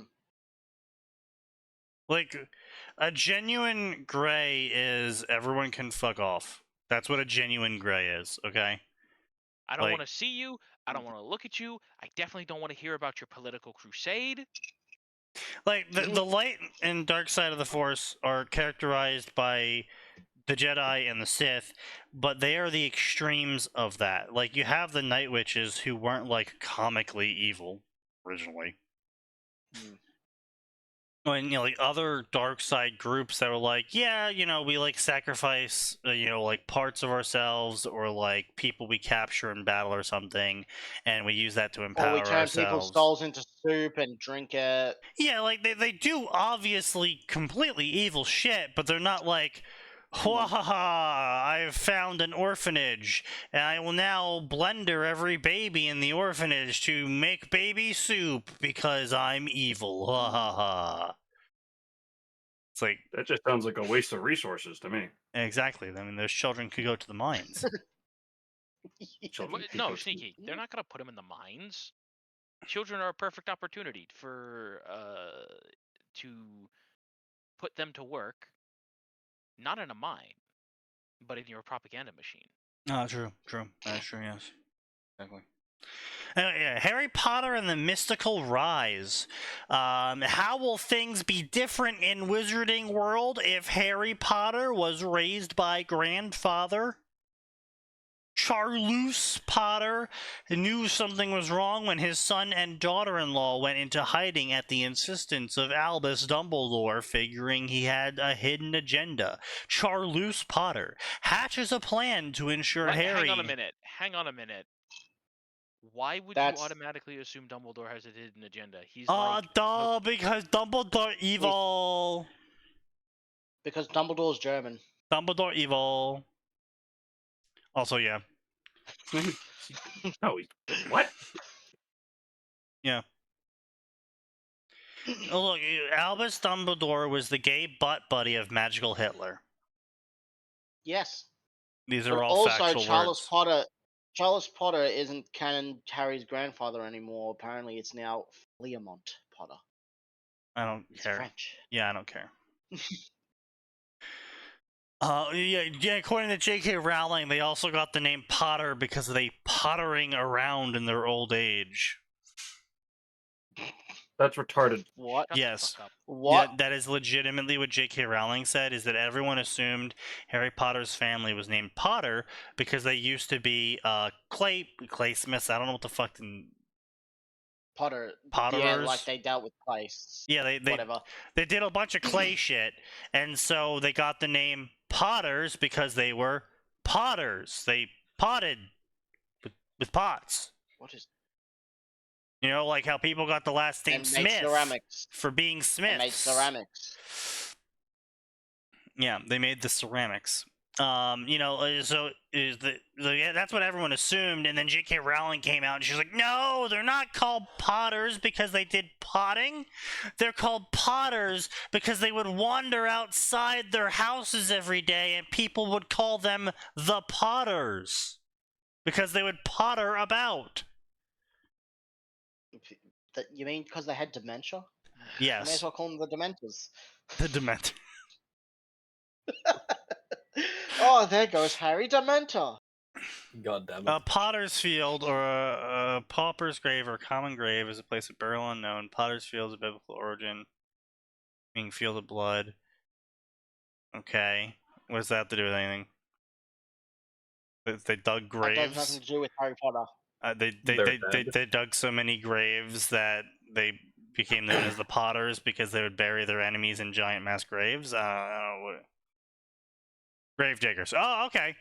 Yeah, no, that's even more badass. I mean, okay, you gotta, Sign, you have to keep in mind we're dealing with the Harry Potter fandom. I was telling you what the Harry Potter fandom believed why they were called Potters. Because they thought that they worked with clay pots. Yes, I realize the fandom's retarded. We know, yes. This is Hey, common. Son, how's your commissions going since you've been muted? Reminder that once again, the RWBY fandom, which by the way gave themselves their own name, the FDM. Fuck off. Fuck off. Yeah. Kill yourself immediately. Yeah, so the RWBY fandom gave themselves their own RWBY team name of the FDM, and they also gave their haters a RWBY team name of the Rudebees, the RWDEs. The Rudies. Yeah, the Rudies. That's what they call their haters. The Rudies. Wait, the Rudius? Oh no, it's signed. Yeah, no, it's pretty funny. It's just like, you guys have such fucking Rooster Teeth brain that you're sitting here being like, people who hate Ruby are called the RWDEs. It's like, Jesus Christ, guys. It's terminal. It's terminal. Yeah. And, well, the cure is simple. Lead pills. Yes, indeed. Delivered once. Injection at the base of the skull. Indeed. Or, eaten orally. I mean, either works. Figuring he had a hidden agenda. I'm muting myself.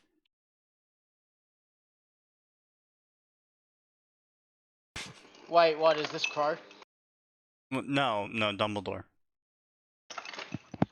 Sorry, I had a... No problem, no problem.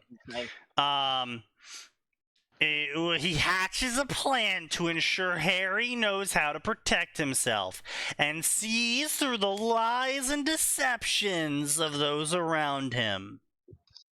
Grey Dark Harry. Of course. I want to see an ANCAP Harry. That's what I want to see. There actually is one. I know. I remember it. It was funny. Star Wars Altered Fate. This is an you guys. What if Anakin got the master he needed? How will Mace Windu train Anakin into the godlike Jedi? I almost said Shinobi. Into the godlike Jedi that he can become. I'm gonna become the greatest Jedi in the universe. Leave it. I'm gonna find the One Force. The Force piece. The Force piece is real. The Force piece is real. This is real. Well, no, Watch as I go. honestly, so Force piece just sounds cringe, but legitimately, the One Force is an actual real thing in Star Wars. So saying the One Force is real is canon, and therefore even worse. Fair. Listen, just wait until I go my Force Bunkai. My Force I'm achieving the next stage of lightsabering! And this is to go even further beyond Bankai! my Super Jedi! My Super Anakin. Bankai Jedi stance! Anakin, what the fuck are you talking about?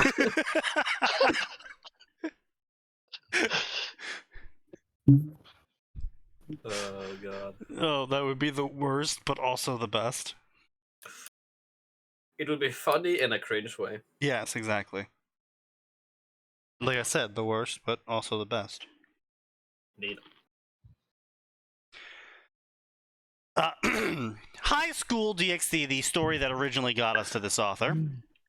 Rise of the Devil Dragon. Born as a hybrid dragon and devil, Issei will discover the power that comes in all forms. He awakens the power of the Red Dragon Emperor, completely ignoring how canon operates, and is the direct descendant of the Red Dragon himself. That's right, Drag be ballin'. After his mother was killed, he vows to become even more powerful to stop the people he loves from dying. Issei obviously gets a harem because it wouldn't be a DxD story if you didn't have one. Mainly Issei times Rias.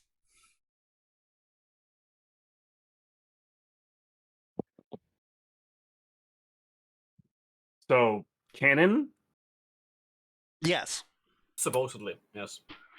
This is effectively a canon story where instead of Issei's starting power level being 0.01, his starting power level is 300. I mean, it actually was pretty powerful. Technically. Sneaky, you gotta stop rounding up. 0.01 was way too. Yeah. No, Issei was literally canonically described as like the weakest devil Rias had ever heard of. Wasn't he Yeah. like only worth half a pawn compared to other people's one? Yeah, no, like Something like that. yeah, but, no, yeah. he was worth so little that his sacred gear was the entire reason why he cost 8 pawns to reincarnate. Oh yeah. For sure. But Which is funny when you hear all these fucking changes to Issei being so what I would like to Rias see can still reincarnate him. is with 8 we'll read Rise of the Devil Dragon, but I first want to see what his original story was like and how bad his grammar was originally.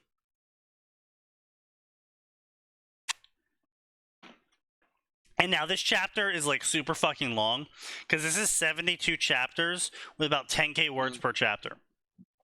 Yeah. It's got 1,377 reviews and 3,600 favorites, which is insane in the modern day and age, Yeah. but actually not that much back when it was originally posted, which was actually 2020. So that's actually pretty good Yeah, for 2020. it's still Damn. good. Yeah, no, that's not Yeah. bad. Wait, Ruby critics. A common complaint I see from certain Yeah, groups in the Ruby we'll cover community that. is Ruby Don't worry is about it. bad that is so not. What? Yeah. John would not be a better protagonist. He No, still no, isn't. John is technically a better protagonist than Ruby, but we'll get there. We'll get there. We'll get there. We get there when we get there. We'll get there. But to help us get there, one moment. Alcohol. Yes. Cheers, I'll drink to that. Cheers. I don't know what that was about. I just heard I'll drink to that and cheers.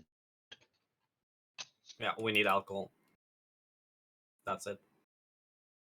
So, oh yeah, 3,670 favorites. Wow, that actually is pretty good.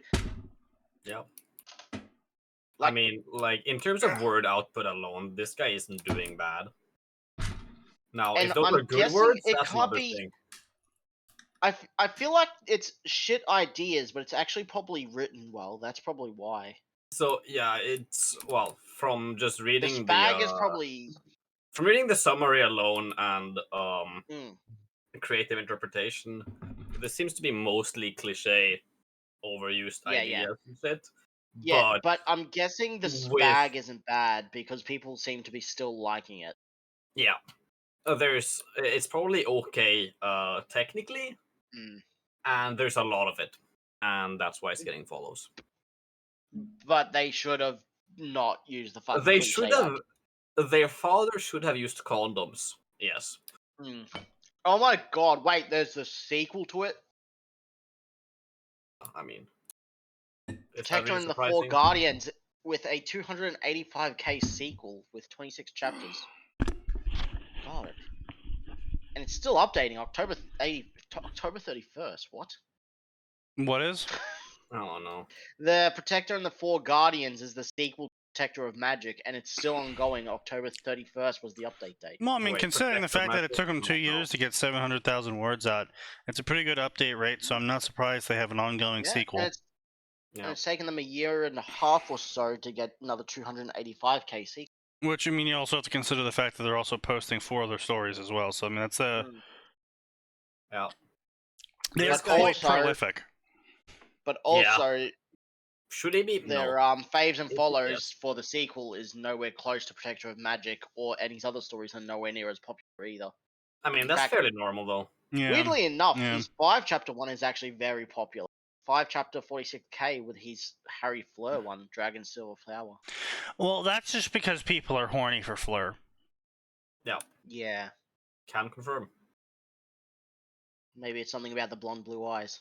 Maybe. Or even. But anyway, so I mean, overall, let's see. He's got 28k, so that's like 800k. Another, basically, so that's like 1,000,000 words.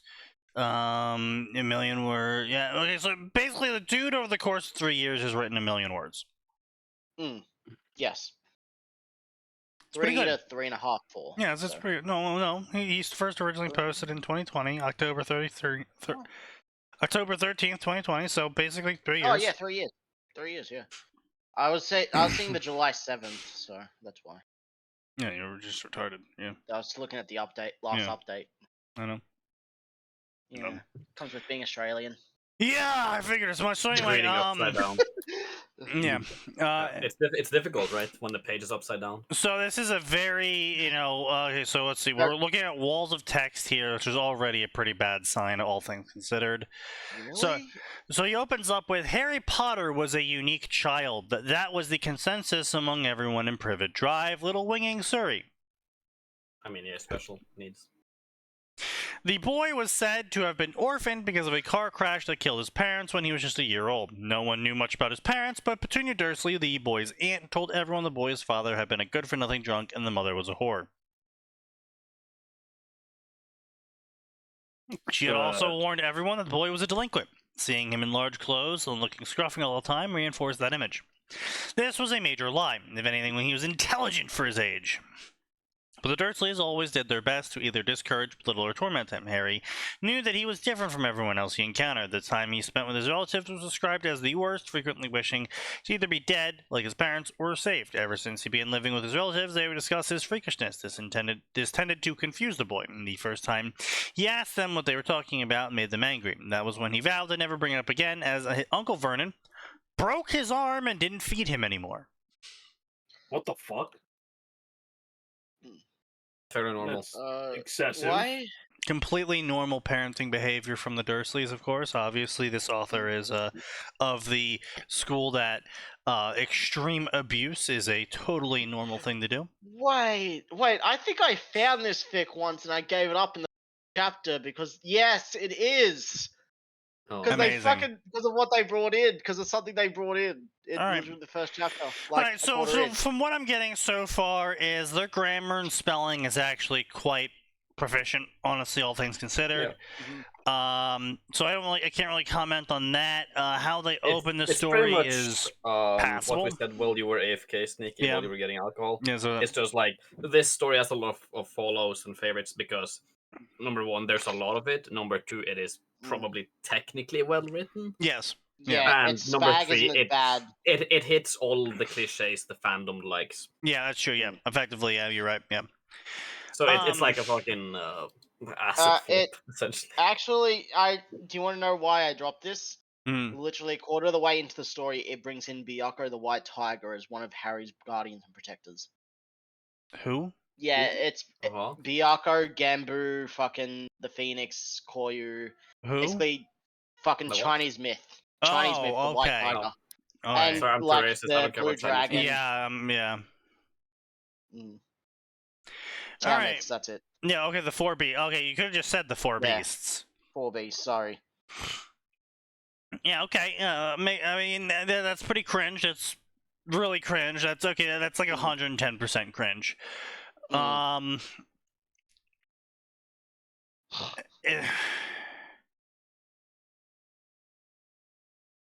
mean, it's just it just reads boring to me. Like, yeah, it's all technically correct, but it's like, as he grew up, things only got worse. The boy was given an unending list of chores around the house. He had to cook, clean, weed the gardens, wash the dishes, all... Yeah, I gotta do all that too. Stop Yeah. complaining. all standard chores. I mean, maybe besides cook, because it's like, yeah, if I tried cooking, it would probably burn out the shit. But, I mean, it's like, gotta clean up, gotta weed the garden, God forbid, fucking... You gotta weed the garden, wash the dishes. Yeah, that's typical child life. Like this is what's always gets me about Harry Potter authors, is that you can often tell who was born with a fucking silver spoon in their mouth, because they're like, oh my god, Harry just had it so bad. He had to weed the garden. Oh no, In you had for- to weed the garden. In British summer, which means it's rainy as fuck and cold. And sometimes the Dursleys would yell at him. And it's No, like, that's Jesus fucked up, Christ, though. yeah. That's child abuse right there, dude. Yeah, it's like, they're like, yeah, this is child abuse. They would yell at him. Or No. you can tell the people who really lived a sheltered life of, it's child abuse. First they like raped him 9 times, and then they broke every bone in his body. And then he would wake up the next morning and do it again. People who don't know what writing is and what actual Listen, neglect is. there is only 2 times that the abuse happened in Hogwarts. 1, sleeping in the cupboard under the stairs and making that his room. Yep. That is abuse. Yep. Especially when you have another room that's Yep. used to hold your child's spare toys. Yeah. And 2, Petunia canonically brained him across the head with a fucking frying pan. Which, again, I mean, doesn't make... underfeeding him is also abuse, let's be clear. Yeah, yes, I know, Yeah. Sign. Well, the thing is, though, right, it is abuse. We can never forget Sign Chan.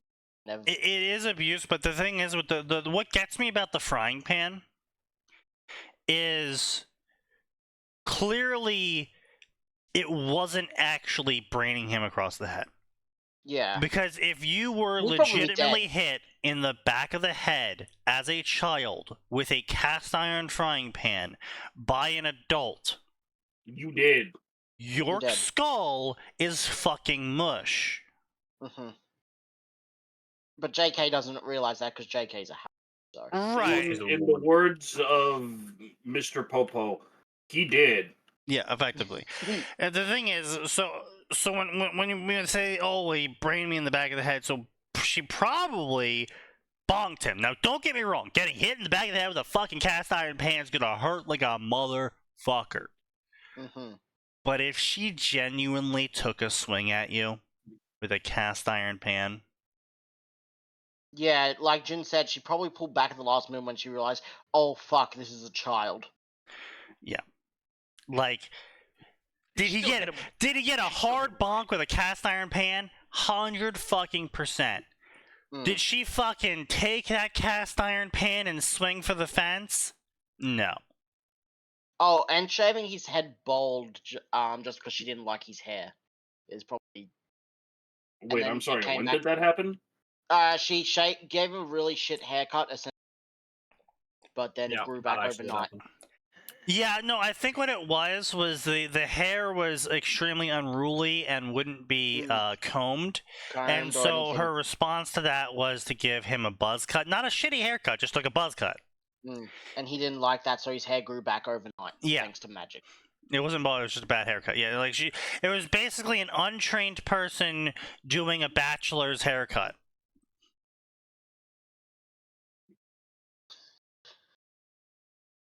The reason It's a Wonderful Life holds up so well is that George's line, you know how long it takes a well to save Yeah. $5,000 has somehow not aged even Yeah, slightly. we've already. Yeah, I think we already said we that. talked about that one already. Yeah.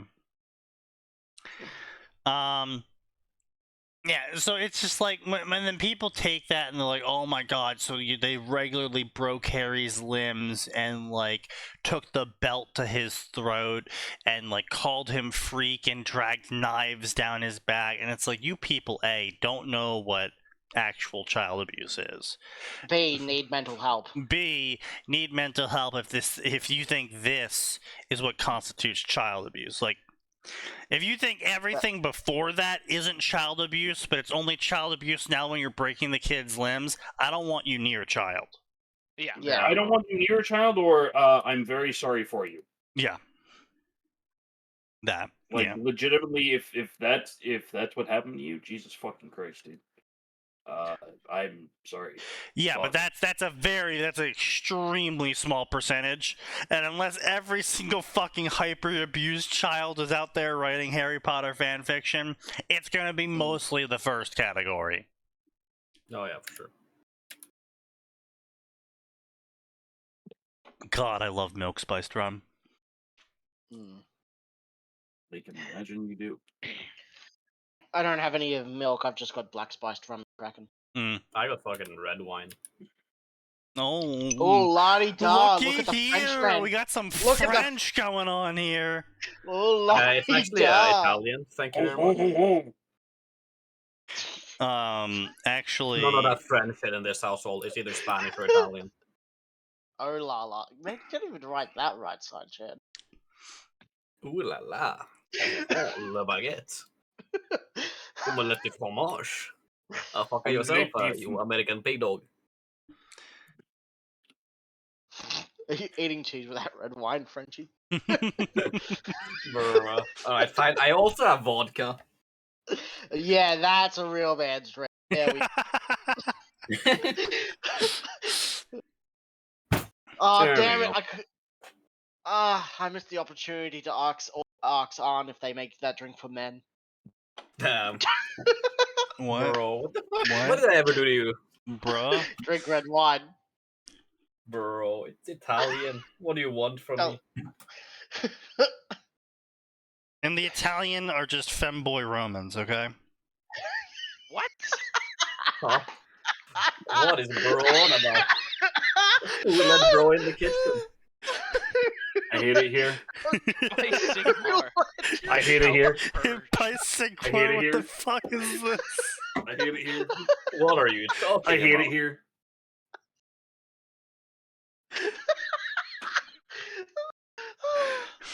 Holy Sigma. This ravaged mind. Fine, Mars.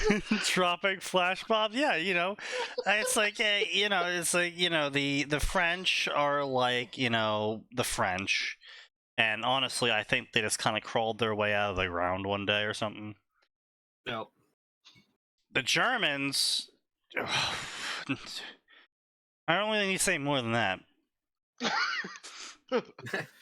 Oh. And the Italians are the remnants of all of the men that stayed behind and didn't die for God and country.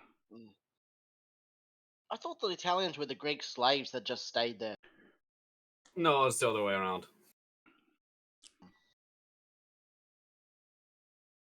Anyway, everyone thought this 4-year-old was like a mega delinquent because he wore ill-fitting clothing. Because everyone knows that 4-year-olds choose what clothing they wear. Yeah, Surely. it's not like that they can wear big clothing because it's comfortable or because they'll grow into it. Mm-hmm. Yes, I know. They're Clearly, kids. if the 4-year-old is not in a suit looking like an 8-year-old because he works out so much, he is just a lazy delinquent. Factual. The thing is, though, no one in Harry Potter works out sneaky. That doesn't. Yes, but that's how He's J.K. That's how. Wait, aren't robes like baggy and big as well? So he's just looking like a wizard there. Oversized clothing. Honestly, he looks more like an orphan. Wow. Yeah. Ain't no way. Yeah. Wild that one. What a fucking shocker. Yeah. You look like you don't have a family. That's So right. anyway, at the age Good of on ya. 4, Harry realized that he hated his relatives and that teachers were terrible and the Dursleys were terrible and that he hates everyone and that he's all 4. He's 4 years old, by the way. And now he's 5 years old and he's a master of lock picking and running. And he teleported to the roof of his school, so he knew that his parents were going to beat him today. What? Yeah, but you see, Yeah, Harry knew at the age of 5 that because he teleported, that means he has superpowers. I mean, that kind of makes sense. I would try to. If I just randomly teleported one day, I wouldn't have been like Ken and Harry and thought, "Fuck, I'm stuck up here." I would have been like, "Fuck, can I do this again?" Yeah, exactly. I'd be like, yo. What Yo. the? Yo. Hey, yo. We got that 'Cause apparently, Ken and Harry thought just a breeze. He was so light that a breeze took him up to the roof. Yeah. Mentally disabled. Yeah, Harry Well, Potter is actually- a very smart character. Also, Harry believed that wind could make him fly. Listen, that's still the smartest I would British like to you've ever correct met. my statement or amend it. Developmentally disabled. Indeed. Listen, that's still the smartest British man you'll ever meet. True. Oh yeah, no, sure. Yeah, Look, absolutely. I know a few British people. One of them is Lupine Horror. Yeah, you're right. How is Lupine yet? Drowned in alcohol? Still going on. Oh, we have no Uh, idea. I don't think we've heard from fine. him in like a year or two. No, Well, he He could posted, be like dead. a week or two We ago. haven't It'd be heard best from- for mankind if he was. Amazon I mean, we being haven't- Oh, funny. right. Amazon made him racist. I remember that, yeah. Yeah. I My mean, God, I love we the haven't heard effect the from- SDM has on people. we haven't Yeah. heard from Andros, and he just changed his name. Oh, not Andros. Who was it? No, who no, changed no, his name? Andros, Yeah. yeah. It is Andros, yeah. Why? He changed his name from Dunn back to Tired Andros. Yeah, Yeah. I guess he got tired of everyone thinking he was dead. Or that he Probably, killed yeah. or that he killed his brother like he said he was going to. Oh, that's a true fact. Maybe he is running. Yeah. I mean, who knows? Will he be the second dead member or the first murderer? We'll never know. The first murderer we know of. Yeah, we know. Well, yeah, look, I don't know what you've been doing, Sneaky, but look, if Does the it- feds come, I will not sell them anything. Nah. Wait, what have I been Does doing? it count if Murder. it's your own body No. trying to commit murder on you? No, or half the fucking SDM would be arrested, Yeah. locked up for life. Yeah. Jin, Anyway, I would so- buy his magic lifted him up. Oh, you mean like how Vol can sort Yeah. of weirdly fly for some reason? So Rise of Yeah. the Devil Dragon. Let's see what kind of got. So we went from really generic, boring story that takes too long to go anywhere, and likes to regurgitate canon and add small changes in that honestly don't need to even be there because it doesn't really matter. Because I mean, look, I know I sit here and I'm like, okay, so you should really build up to your stuff.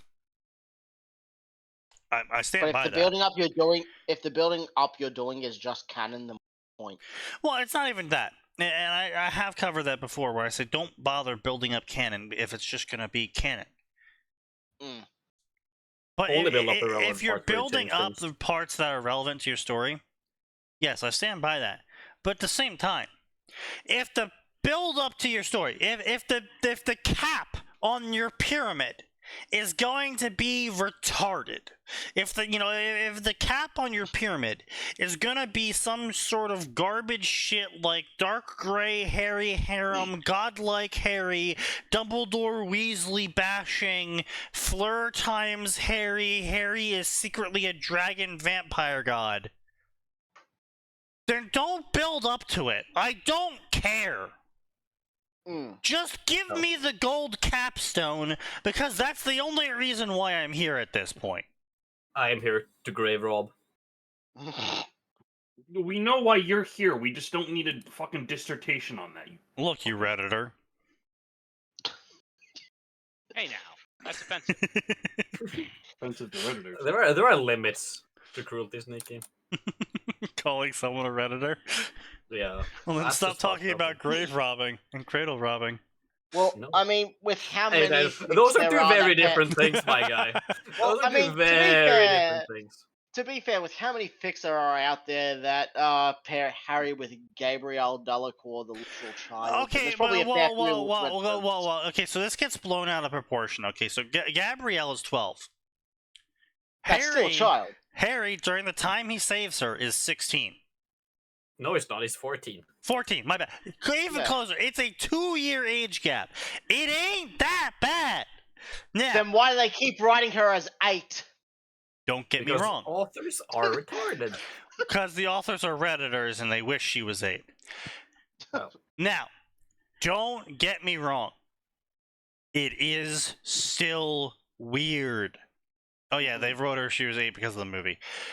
It is still weird, okay? It is weird Mm. that you are writing a romance between a 14-year-old and a 12-year-old, and your target audience at the point in time when you were writing the book, for the people who you were writing the book for, are all 16 to 18. Mm. It's a little weird. It's a lot weird. A little weird's a bit of an understatement there, boyo. And then, so that's when the Yeah. book originally came out. And then you move to now. And now it's 29 to 38-year-olds writing about a 14-year-old getting it on. Right, Sign? Hmm. Well, I mean, look, Side is in good company. Cledwin.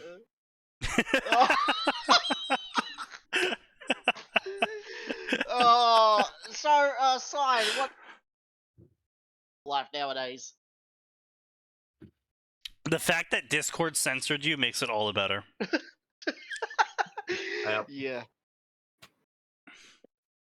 He I was asked, what asking is if you like FTDS? cheese pizza or hot dogs.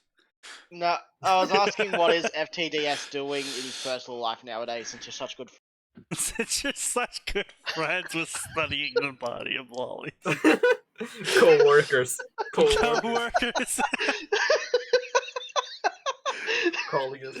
Oh right, Bro. I'm sorry, I got his Fellow is worshippers. Yeah, he's I- mad Raptor gaming. Raptor. fanfiction. I'm sorry, I got your friend's name wrong. I'm sorry, Sign-chan. Sign Chan, the undercover redditor. No, hey, I mean, Sign posts enough Reddit stories. I think he is an undercover redditor at this point. I don't know if it's undercover at this point. That's the other thing. Well, He's I an say Reddit undercover mod. because I don't think he posts to Reddit. I think he just spends too much time on Reddit.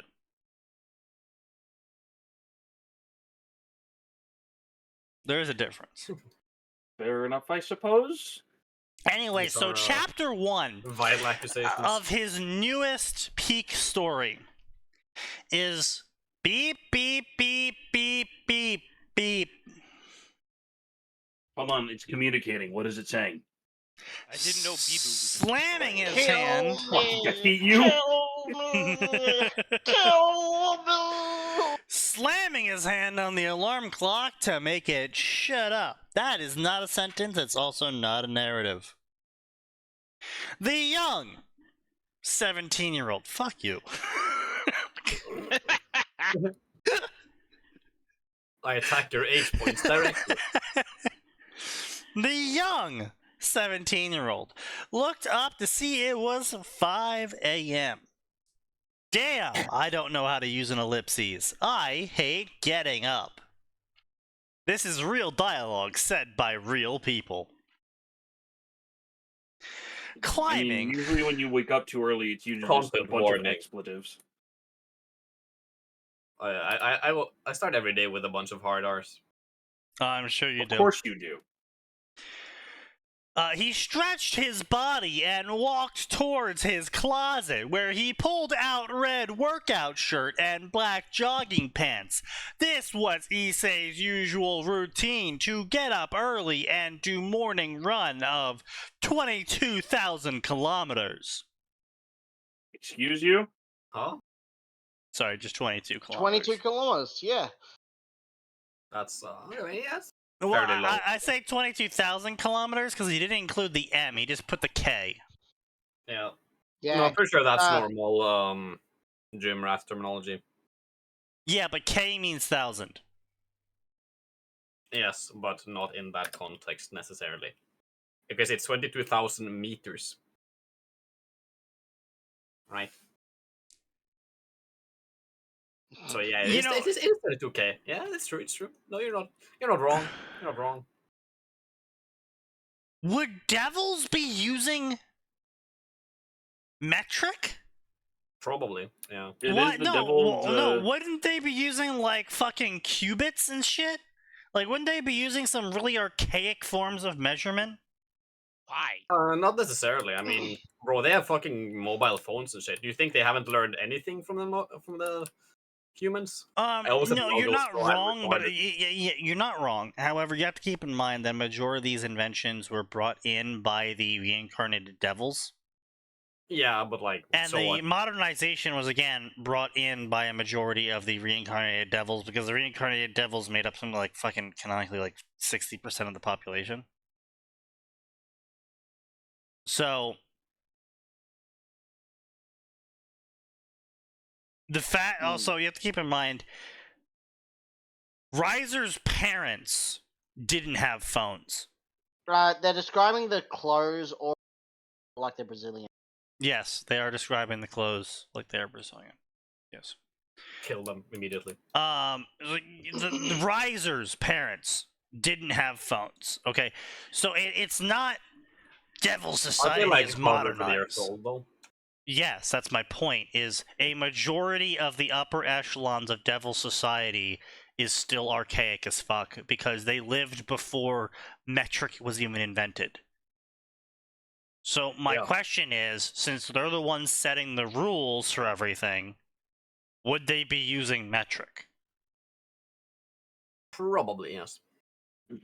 I think that's just a European-centric view. I think they'd be using foot and stone.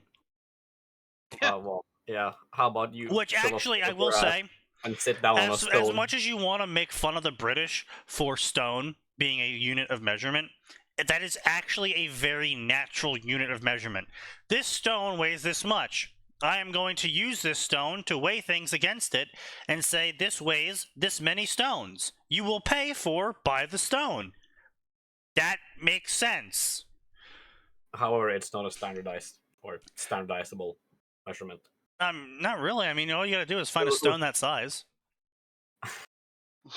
Yes, because every stone is identical in composition and density, of course. Well, thank you, Steve. I mean, so the average peasant that does. I mean, that was an actual issue back in the day. Yeah, exactly. That's what I'm saying. It's not a good measurement. Yes. However, I mean, it's a natural measurement. It's a natural measurement. And also, again, it's not a good one. 1 pound back in the day, 1 pound was how much you could fit with 2 cupped hands. Yeah, and that's also not a good measurement. But, also, again, yes, a terrible measurement. A foot was your length of your foot. You know, shit like that. And yeah, they tried to standardize it. It was the length of the foot of the king. One of the kings. Yeah, yes. I don't remember which one. Henry or something. Yes, I know. But again, you don't really have the king there to measure a foot with, so you just use yours. Yeah, I mean, you would have some sort of standardization. Yes, there was efforts at standardization. It's just, in theory. Yeah. In practice, not so much, yeah. In practice, it was kind of hard to standardize that shit. You know, until the modern day. So again, I think the Devils would have their own measurement system. That's all I'm saying.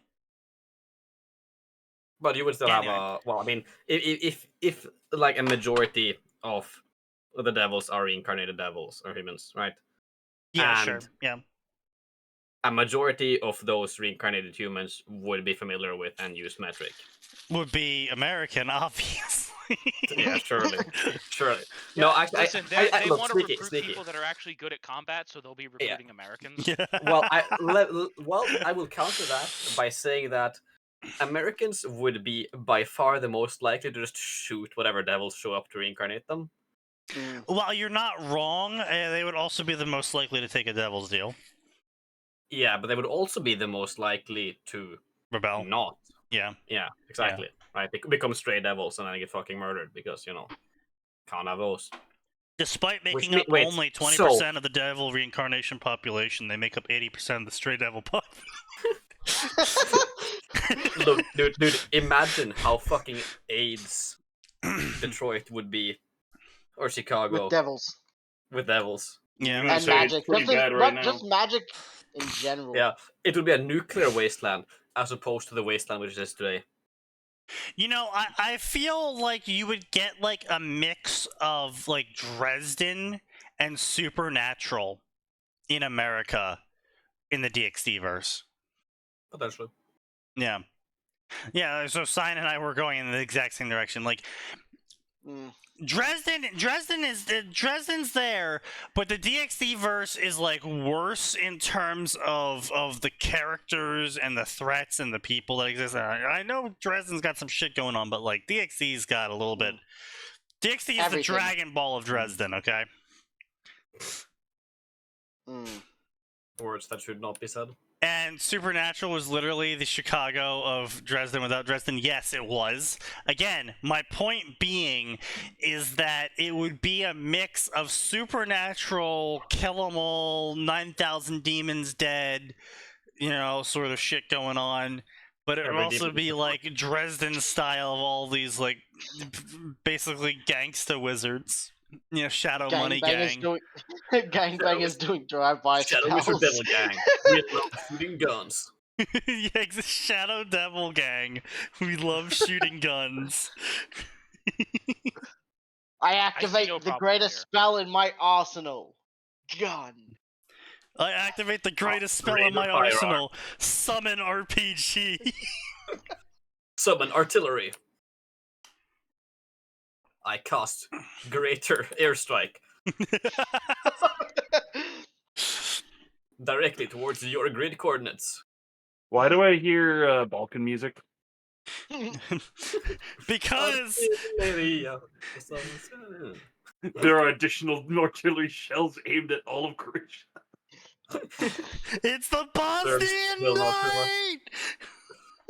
Bosnian wizards. Isn't there the fucking technology sacred gear that's part of the CIA that could make that fucking cannon?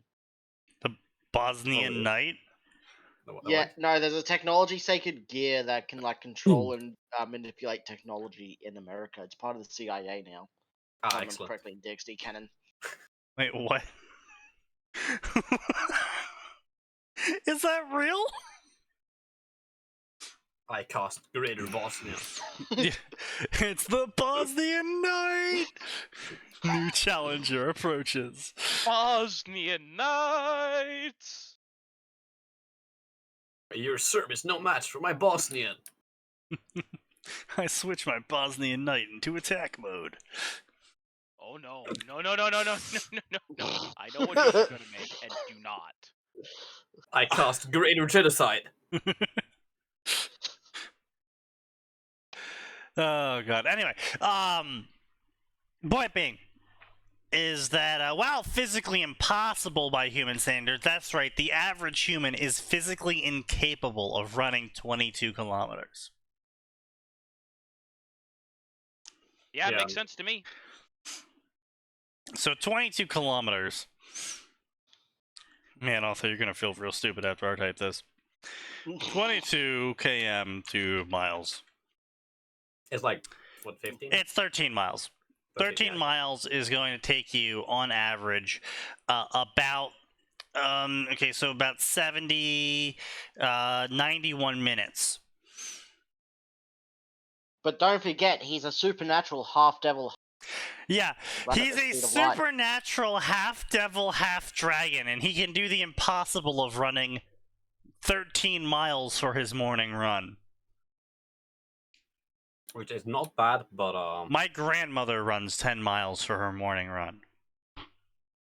fair enough. I mean, to be fair, that sounds like you have a very healthy grandmother. She is. It's the power of spite and racism. It's part of the family. Physically impossible to run 12 kilometers. Issei was fortunately not human. You see, he was 50% pure dragon and 50% devil. His father was a dragon, and his mother was a Smell the devil, bellyberries. which made him 50% dragon and 50% devil. Through their union, they had a child, as one does when one has sex. And this child Ale. Arthur, you was can't talk about 50% sex on the internet. dragon and 50% devil. And Issei Hyudo, born as a baby from them having sex, spent his time living as a devil. However, that changed when the Fire Nation attacked, killing his mother. I'm just kidding about the Fire Nation part. That changed when he was 8 years old. His mother was killed by Kokobile. Cock Tiger and Puffs. balls. The what? By cock and balls. Cock- By Cock and Balls. The fallen angel Cock and Balls, famous for being a cock and ball. He's a Hollywood star. Don't worry about him. CBT enthusiast. Now, I will say, Kokobile is a little worrying Cocomelon. in the original Bible. because he's known as the Watcher. And I don't really like this, because in the Bible, he is the Watcher, not of humanity. He watches what's in the stars. I don't like that. Oh, yeah. There are. I don't appreciate that God was devil. like, you know what? I better set up an angel lookout for what's in the stars and what's between. Has everybody here seen the fucking dragon nebula, or whatever the fuck it's called? No, nebula. something Oh like that. yes, the new picture. No, well, it's not that new, but it's Wait, the fuck is it? Well, it's new, relatively speaking. Yeah.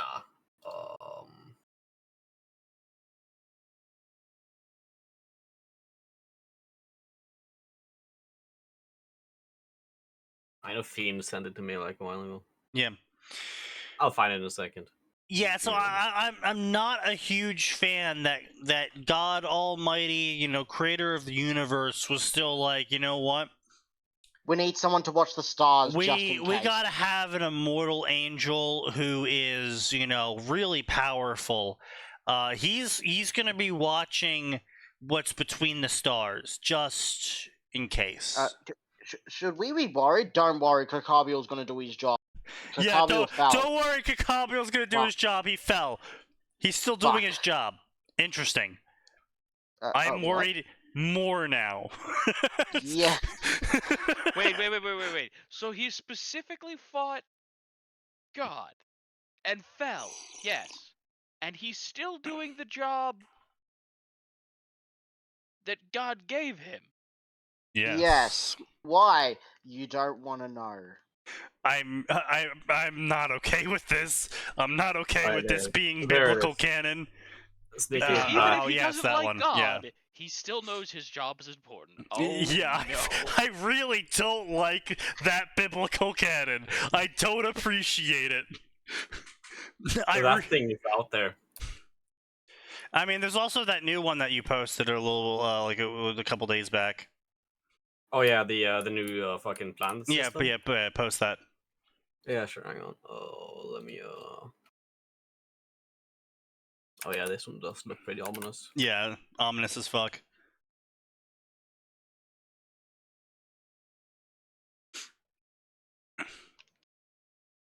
Yeah, no, there are things out there. Oh, is that we don't want. biblically? Supposedly, according to the Bible, Kokobeel is still loyal and is in case of needing to act outside of God's rules. Interesting. It makes it even scarier. That makes it worse. It's like, all right, so God set these rules for the angels. Hey, to do my job, is I gonna can't need follow to the not rules. to do his job of watching what's between the stars. He needs to be able to disobey my rules. It's like, I'm sorry, he needs to. Why are you having the stars? what do you have? What do you have there, God? A milkshake? No, what's behind the milkshake? Another milkshake. Horrors beyond comprehension. Horror is in fact beyond man-made comprehension. Can we do anything about this? No, we can't. Do something? Nah, you're fucked, bro. I made this angel. You know what would be really fucked? If we had, like, we created our first genuine AI, right? I'm talking, like, real-ass genuine AI, right? And it's like, you know, SpaceX or NASA or some sort of space company either commissioned it or got a hold of it or got access to use it or whatever. Space company gets access to it and they're like, you know what we should do? Space is really big and the AI is very smart and can focus on its task completely. Let's have the AI categorize space. And then the AI goes fucking insane and deletes itself. Yep. That would scare the actual shit out of me. Yeah. I think it's Like, what did it find that made it kill itself? Yeah, it's like it calculated something and was like, nope, I'm out of here, bye. It's I like, think at that point, Sorry, it's time to Sorry, bring but out the super soldier programs. 'Cause Yeah, we're gonna I fucking need 'em. think it's time to reactivate everything. The We still AI have those found some. nukes in orbit, right? So we used AI to try look into space and said sorry, we're fucked, and killed itself. The AI said something about chaos and then died horribly. No, What that would is just be a lame. wah? What is a Yeah, it'd be lame. wah? What is this thing they keep saying? What the hell is Wa? It's Ina. Oh no. We are here. It's true, Ina is real. It's the forbidden fourth wall. What is a Zerganid, and why did the AI delete itself? Oh no. You know what? Let's send in this new soldier called Sarah Kerrigan to look at what the hell Yeah, this right. Zerg is. But no, in serious, like, oh shit, I fucking forget what it was. I think I think there was an actual, like, it wasn't an HFY story, but it was posted to the HFY subreddit back when I was reading it, in like 2016. But it was like it was a story. I think it's a story about basically exactly that, where we got an AI, and we had it start calculating something. It was either calculating humans, or it was calculating space or something. It was either space or humans. And the AI had a freak out and deleted itself, and their scientists are obviously like, well, yo, what the fuck? And they were like, okay, well, we're gonna, like, restore the AI from a backup. And the AI restores itself from the backup, you know, starts reading the data that got left behind, freaks out again, but this time, like, explodes the facility. And it's like, oh, that's not good. Not cool, this is. No. Objections I have. What the fuck? What liberty? What average? What pervert? What? What? Huh? She liked. What? What the fuck? What are you looking at that you found this? The fucking shit fucking underplay just fucking posted. Of course a millennial wrote that. Only a millennial could have written that. Yep. Proof that the death penalty for millennials is not only morally acceptable, but an actual need. The requirement. AO3 at its best. Yeah, not wrong. Not wrong. Anyway, let's see, blah, blah. He remembered that day all too well, as the fallen angels attacked one day while he and his mother were out shopping when he was 8, because he is a 50% devil, 50% dragon. Miss Hayodo, right, of course, because we're not going to give up the last name of the Japanese person. And no, she's a devil that just lives in Japan and decided to adopt all the Japanese customs and look like an old Japanese woman, because, you know, why not? Well, see, you have to integrate, right? Yeah, sure. Miss Ayudo was mid-class devil who was skilled in elemental magic. Despite her best efforts to protect her only son, she was killed by Cock and Ball in front of Issei. It was also the day he gained the sacred gear known as boosted gear, couldn't even bother to capitalize that properly. Overcome by grief and rage, he charged at the Gogori group and managed to kill 3 of them before being knocked away by their leader. It would have been curtains for him had his father, the dragon, not arrived in time with a squad of police officers? Because otherwise, devil officers, you don't lead squads of officers unless they're police. Yeah. Bold of you to assume that this author knows that. Well, I assume they don't, because they also said it was physically impossible for a human to run 13 miles in the morning. This is a fair assessment. You may continue. Yes, indeed. From that day onwards, he was told he would be this generation's Red Dragon Emperor and that Dreg was his ancestor. He also promised himself he would grow stronger to take revenge against Grigori and took his mother from him. That drive motivated him to become the most powerful and harness his inherited abilities. However, his father took him to the human world to be safe.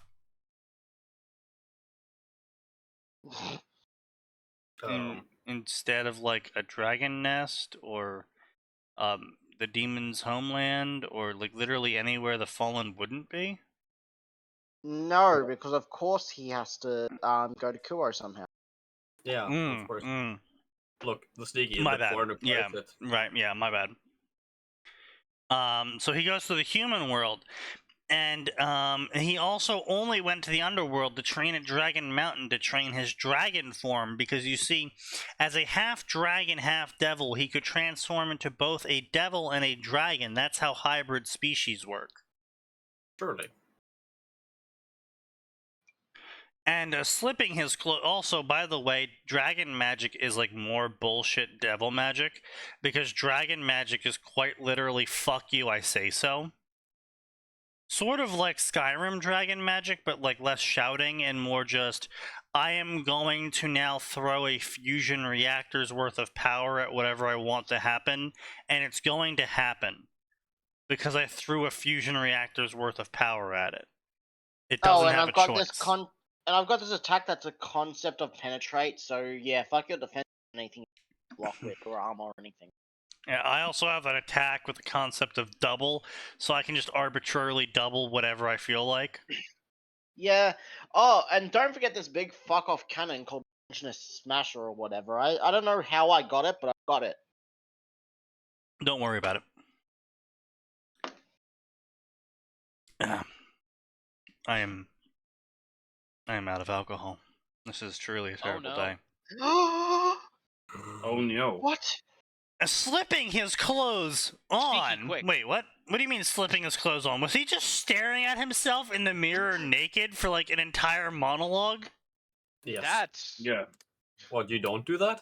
no. No. Most people yeah. don't do that. Yeah, no, earlier on he only took out the clothes and just kind of stood there and monologued at himself about his past for a while before finally putting his clothes on. Many such Sir, cases. this is an Arby's. Please put on your goddamn pants. You Sir, can't this make is a me the Wendy's. liberals. You won't make me either. Sir, this is What? a Wendy's. No shirt, no shoes, no service. You must be at least 60% human to buy. I mean, not from a fast food chain. They'll take any money. I don't know. Anyway, so let's see here. Slipping his clothes on, he exited the bedroom and went to go downstairs, and then he put his shoes on. Once they were on, he left his house to go run because he put his shoes on. And then he started to think about what he would do today after he started running. Despite his wishes, his father was adamant about him attending human school so he could make human friends and learn how to be a human teenager. Because he's a devil. Why would a dragon care about that? Because the dad's a dragon. Because he's a dragon devil hybrid, you see. So he needs to learn about being a human teenager. Clearly. That's how this works. Knowing he could not change his old man's... Honestly, if he just was like, yeah, so my dad's a dragon, so he's super fucking stubborn, and he, like, watched a bunch of anime about high school kids, like, fighting God and winning, so he got it into his mind that to fight God and win, I need to first go to high school. That I would buy. Yeah. Nah, it'd be funny. It was like, yeah, my dad watched... now he create a changing spell. Like, so I can honestly, do like, two an goddamn good actually things. genuinely funny ongoing joke you could have had is Issei keeps telling his dad, Dad, it's not like the anime. I'm not gonna go to school, get tangled in a bunch of events, slowly become extremely powerful because of a pressure to become a hero, and ultimately become strong enough to become God through the power of friendship and the lessons I learned along the way. And then, like, just And keeps the skill I telling, found. and then he actually gets the Kuo, and all of that fucking happens, and his dad is just the smug shit possible. And he's like, "Shut the fuck up, Dad." He's like, what did I tell you? What did I tell I'm you? not saying a thing. I'm not saying a thing. So what'd you do By the today, way- son? Well, we got attacked by a stray devil and caught up in saving someone. Oh, you're making your first protagonist friend. I knew it. Shut the By the fuck way, up, Dad. so son, did you meet any interesting people? Not really. Well, there was this exiled nun with a tragic backstory. Oh, she's gonna be your healer.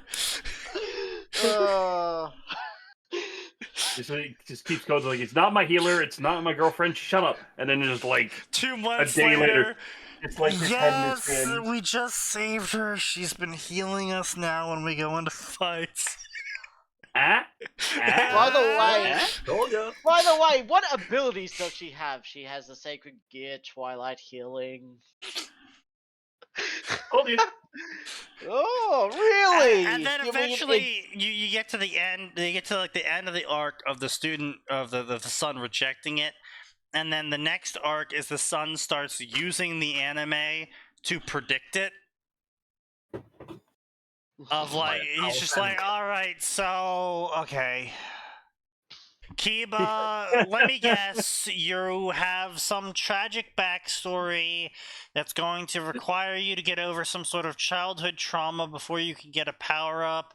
Let's see, you summon swords, and you have an obsession with holy and demonic, so it's probably some sort of project from the church. How close am I?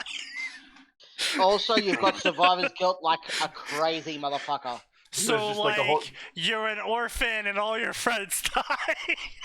It's just like he starts fighting some villain, just like, all right, so what's your gimmick? Whole Swords. gimmick thing.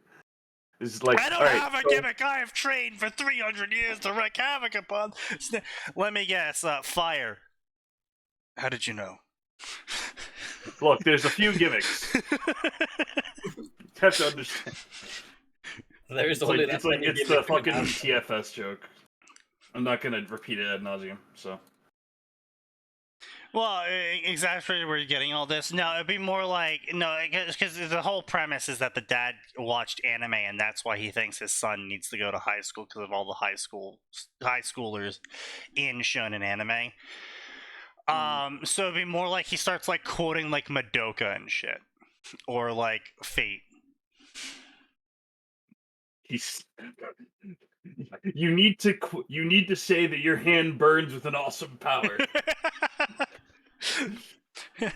Dad, what is this? Have you figured out your aria yet? My what? You know, your aria, like the way you cast your soul to bring forth your strongest spell. That's not a thing. Have you tried? Dad, this is Fine. DXP, not Fate. Fine. Come on. By the will of my great fire, what the fuck is happening? By the will of my great fire, shoots fireball. It's stronger than normal. Fuck! Did I tell you, son? Huh? Now, son, have you tried screaming really loudly and looking like you're shitting yourself for a bit? Dad, It this should isn't give you at Drax, okay? least 30% more power. Also a change of pants. Catchphrase, son. Catchphrase. Listen. Son, you need to scream your dynamic soul aria while looking like you're about to shit yourself. Remember, just all of a son, sudden- Believe in if the you you ever, believes you. if you're ever No. on the ropes, son, and you think you're about to be defeated, just think of your friends. Have a flashback. The enemy won't wait for me to have a flashback. Yes, they. Yes, they will. Yeah. They are societally obligated to wait for at least one flashback when you're on the ropes, kid. Issei just having a really strong opponent they're about to fight. Just hears something, turns around. Dad, what are you doing? Making the BGM. It fucking it just starts like playing the piano in the background. No, the dad. No. The dad's in the background. You just hear like beatboxing. Dad, what's going on? I couldn't find my piano in time. I'm sorry. I gotta do the BGM this way. Somebody destroyed my piano last fight. I'm Next not thing I saying hear- who, but you know who you are. All right, fuck it. Time to go country. Just brings out the hum. The dad is the cameraman. Wait, cameraman, you have a jaw harp, right? No, I'm sorry, It's, I cannot interfere. It's obviously- part of the anime rule. It's for it's the obviously anime. going down to Georgia. Dad, the world is literally going to end if you don't help me. Give it a second. You'll find out how to do it at the end of the fight. And of course, you must obviously, because you are both a dragon and a devil, two races that use magic of the magical system called fuck you, you obviously have to have him say at some point, with a villain monologue saying it's literally impossible for you to defeat me, there is no way.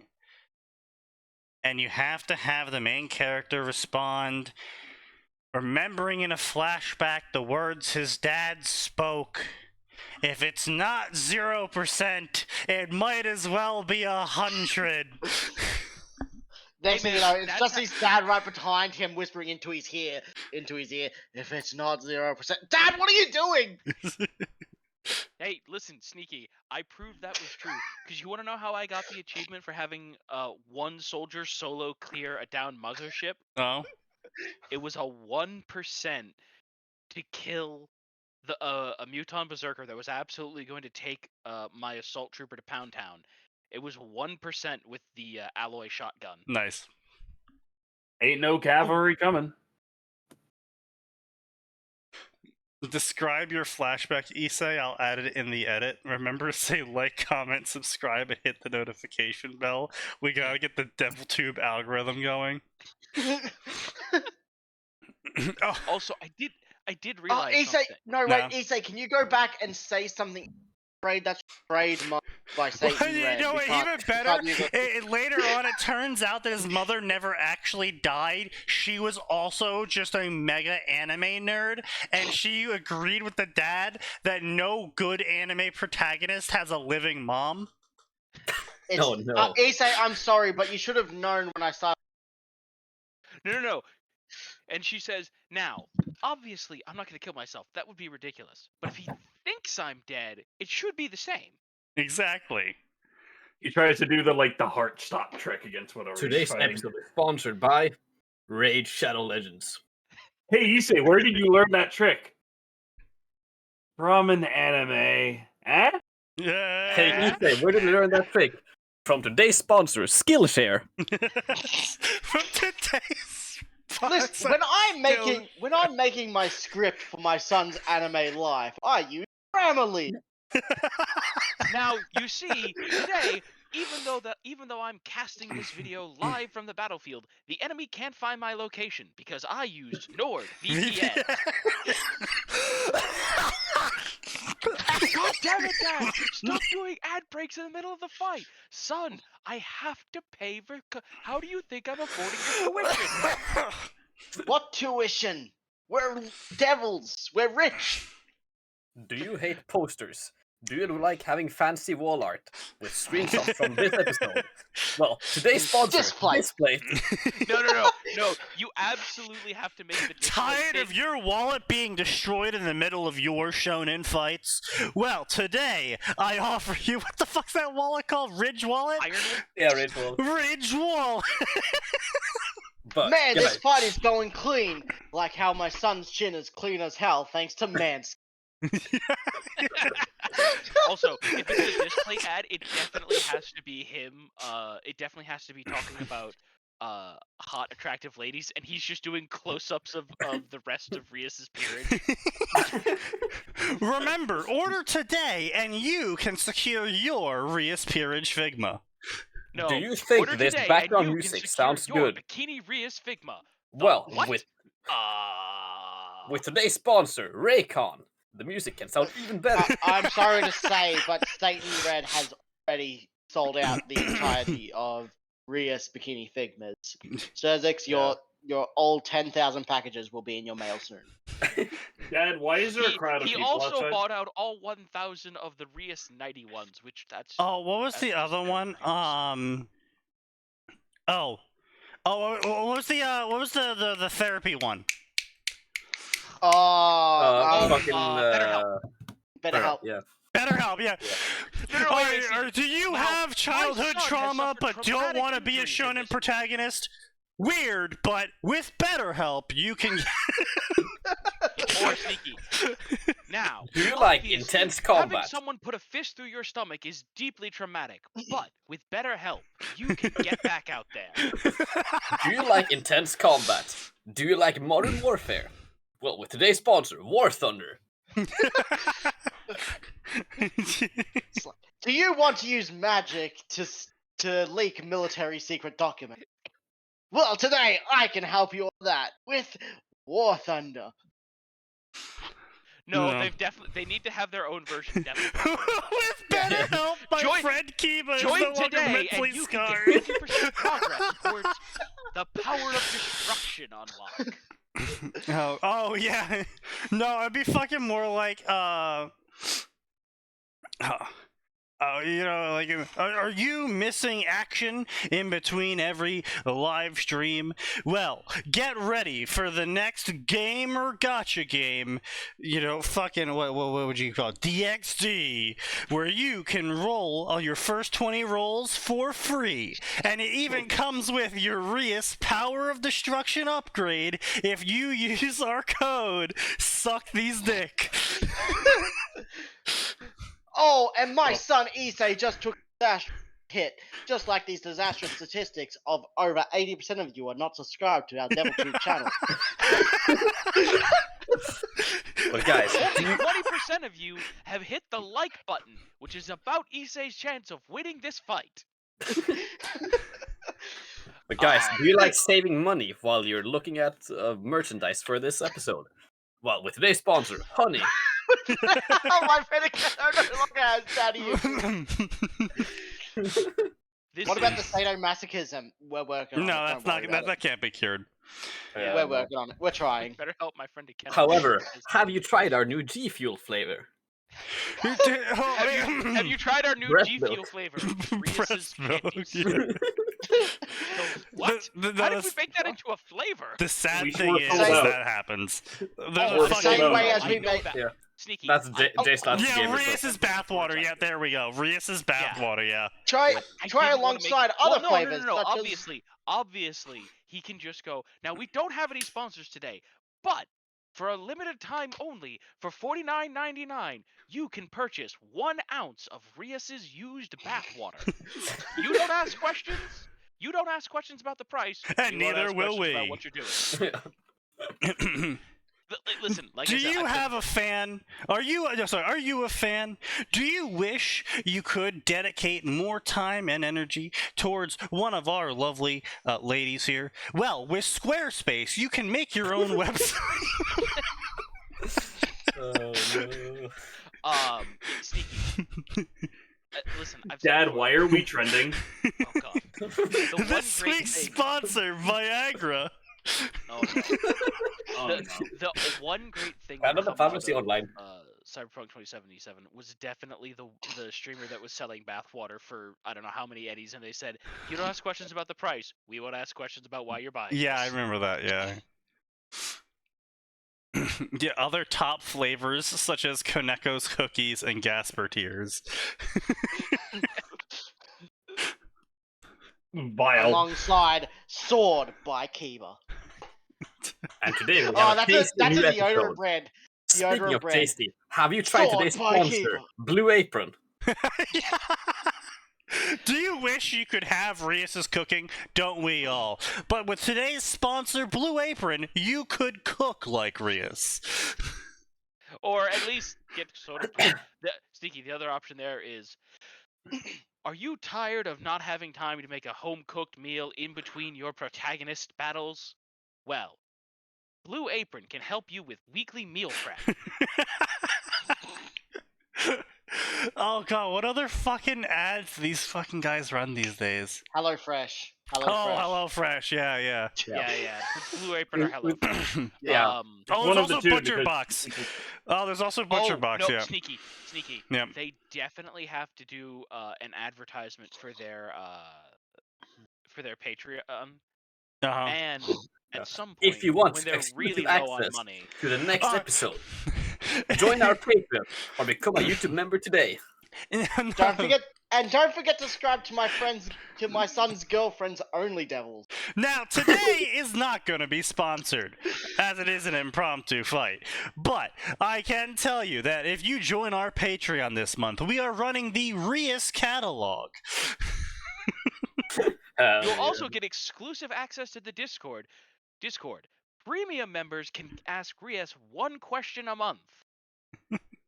Next month will be a Keno. The month after that will be Gaspard. Oh no, Gasper, no. Oh god. Yeah, you could actually make it funny. You could actually make it funny. You could. Listen, it would be nothing but a series of dumb running jokes like that. Oh, absolutely, 100%. I mean, like 90% of the fights would literally have to be the person you're fighting against is comically evil. Oh yeah. Of course. Also, this is just to deal damage exclusively to Max, but Max, replace Issei's dad with Master Asia in all of those images. Ultra capitalist Asia. Oh, I you only came mean back in time for you to mention Master Asia's Issei's dad for some reason, which would be Oh, a very different wow, story. Max, you just missed like a genuinely You good missed like some genuinely great comedy. Come Yeah, on. we actually were coming up with some top tier shit. Yep. Well, However, if yes, he was that here and did his indeed. job, I would know. However, I will say, just Issei having his father replaced with Master Asia would be That would be pretty funny, yeah. that would be a whole other level of. He shows up and he's listen. massively competent. I have sat around and been like, what if Master Asia was father figure or mentor figure for X character? Like, Master Asia is the one who raises Shinji after his mother's death. You know what'd be funny? Issei gets trained in rock crushing fist. Bye bang. That would be good. By bang. Yeah, but- because you could still pull off him being super weak. Because rock crushing fist specifically doesn't require you to be strong. Mm. So you could still have everyone be like, I can't even feel his power level. He's so fucking weak. He's got no magic. And then they attack him, and he's like fucking.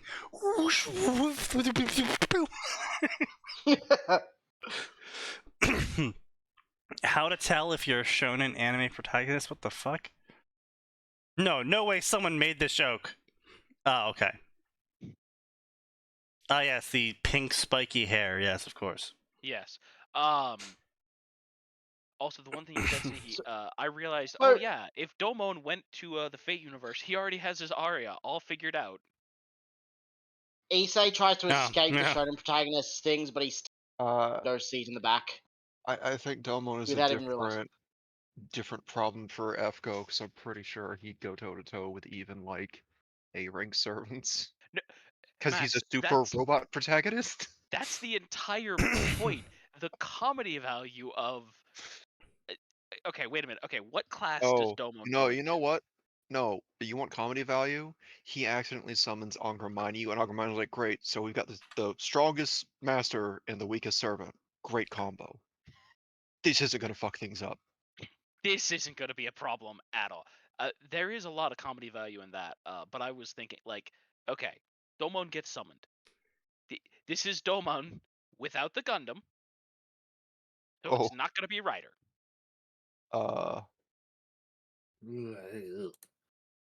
Wouldn't that just make him like a assassin? No, he's definitely not an assassin. Bro He is is- in no I- way subtle or stealthy or present concealed. Martial artists in G Gundam are not assassin builds. They are not glass cannons. They are just cannons. They are They're just cannons. excessively violent. So cannons. berserker. Yeah, Berserker with like probably Mad Enhancement E, and I don't know, maybe a hidden Noble Phantasm where it goes to EX and he just goes berserk because that's a plot point for a short time Yeah. where he loses himself in anger. My brain is now combining shit I saw today. Well, yesterday technically. Fucking Angra Mainyo gets summoned. He's like, yes, great, fantastic, time to be evil and shit. And she's like, fucking Dante and Bayonetta also get summoned. Oh, that's fair for the Grail War. Yeah, let's just bring 3 protagonists who are all built different. Hey, listen, I would read Join that. up. Alright, so all I'm saying is, so Dante would be Archer, Bayonetta would be Caster, and then Sergeant Johnson well, no, here's the is problem, Saber. Sneaky. No, because here's the thing. Sergeant Johnson. Dante could be Archer. Ryder, Dante sorry, could be my bad, Ryder. Dante could be Saber. He could literally be any of those 3. Yes, but he prefers his guns, so Archer. Yeah. that is a He's known real fact. in love with Rebellion. Yes. No, Virgil's in love with Rebellion. Dante just keeps it because it's cool. Yeah. Also to keep it away from Virgil. I mean, yes. Also, just again, a point. Like, just because he prefers the gun, like, it's not like getting summoned with one. He wouldn't come with all the rest of them. I Dante is didn't say he absolute- wouldn't. I'm just saying he would show up as Archer because if we're like, if you're doing a crossover, having them show up as some sort of AU version of themselves is kind of cringe. So saying to have them show up as an AU version of themselves, but like, right, but what I get it. Max, you understand what I'm saying, right? I personally don't think he's ever shown any significant fondness for his guns compared to any of the other crazy Really? shit, any of the other crazy shit that he's picked up over the years. He uses the guns, yeah, but cutscenes also show him using Rebellion almost as much. Right, but he has shown specific love for his guns. He talks about his guns. He has named his guns personally. He uses his guns very often. While yes, Rebellion is a named sword, and yes, it is Dante's, and yes, he uses it, it's more of a weapon that he keeps on him because A, he's a fucking hoarder. B, Virgil wants it, so therefore it's funny if he has it. C, it gives him a power-up. What the fuck was that? The foghorn. Is that sign?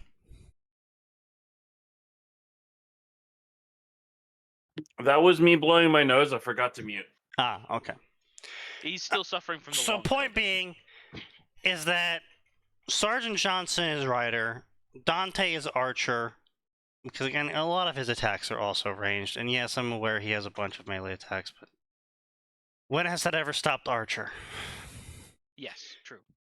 Bayonetta's caster, Angra Mainyo shows up as, I don't know, Avenger again, but he's, you know, Yeah. Angra Mainyo. He's got the fucking Heroes of Humanity facing the fucking Gundam pilot martial artists as berserkers.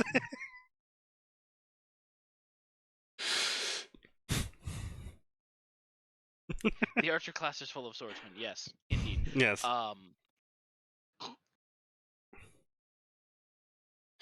that's the clip honestly- that reminded me, yes. Honestly, I think some of the biggest comedy value absolutely would come from having Dante show up with, like, give him just go through the list of the random demon weapons he's had. Give him the absolute cream of the ridiculous crop. He has to have Excalibur. He has to have the hat. He's absolutely got to have the guitar. Oh, of course, I have Virgil. something for Well, if Dante gets summoned, obviously Virgil is summoned as Saber. Of course. Yes. Check your meme channel, Sneaky. I have something for you. Oh, no. That one's pretty funny. What the fuck? Hideous blasphemy, but Of course. That's why it's funny.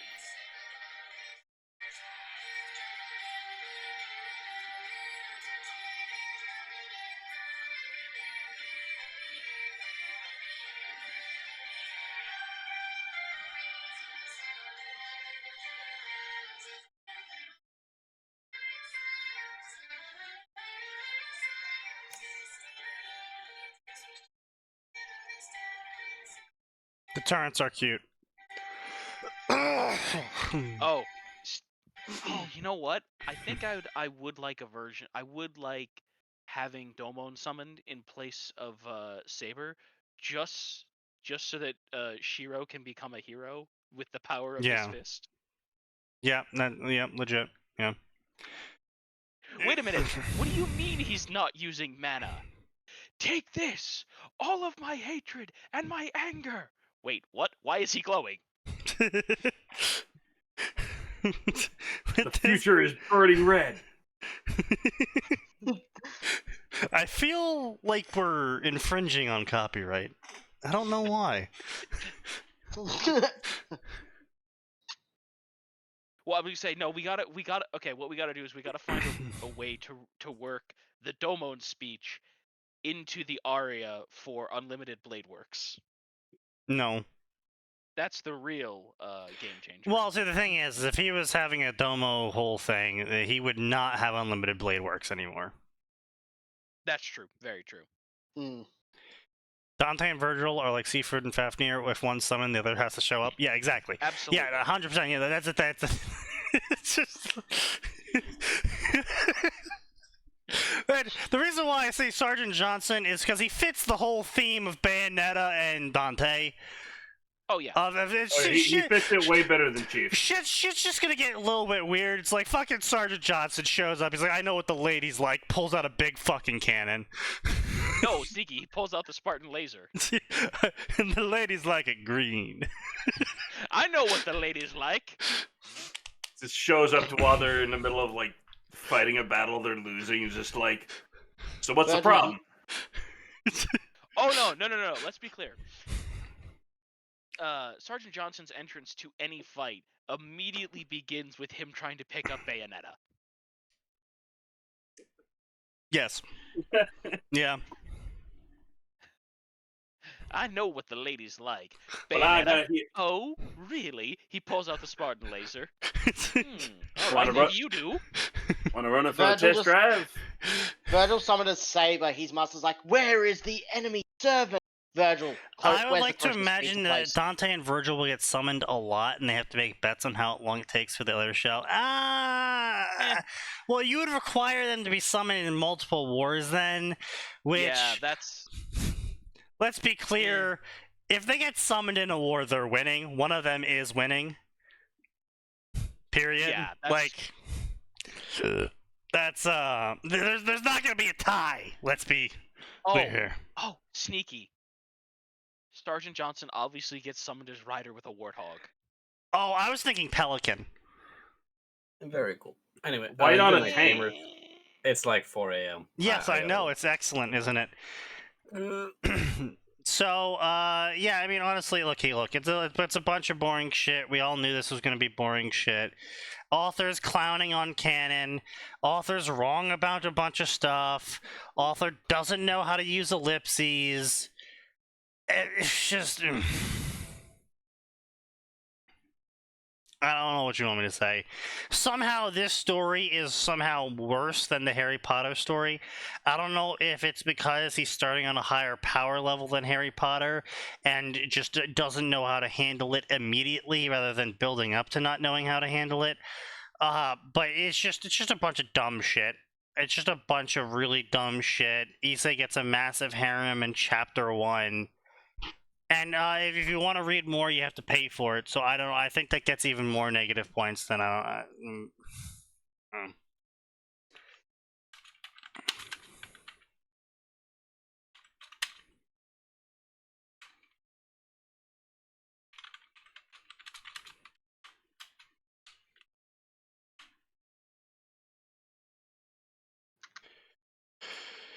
So anyway, I think we're all. I think we can close it here today, folks. I think we can all agree as Yes. we've said what we needed to say today.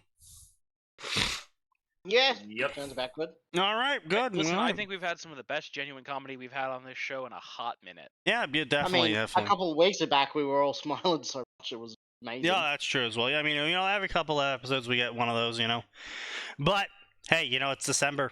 December 1st, gentlemen. There is 30 days left. That means there is 4 episodes left. Just, And then we will have our annual Left 4 Dead stream. Yes. And our annual interplanetary. Flash Lethal Blaze. Yes. Also, I just got back after being called away to take care of the dog.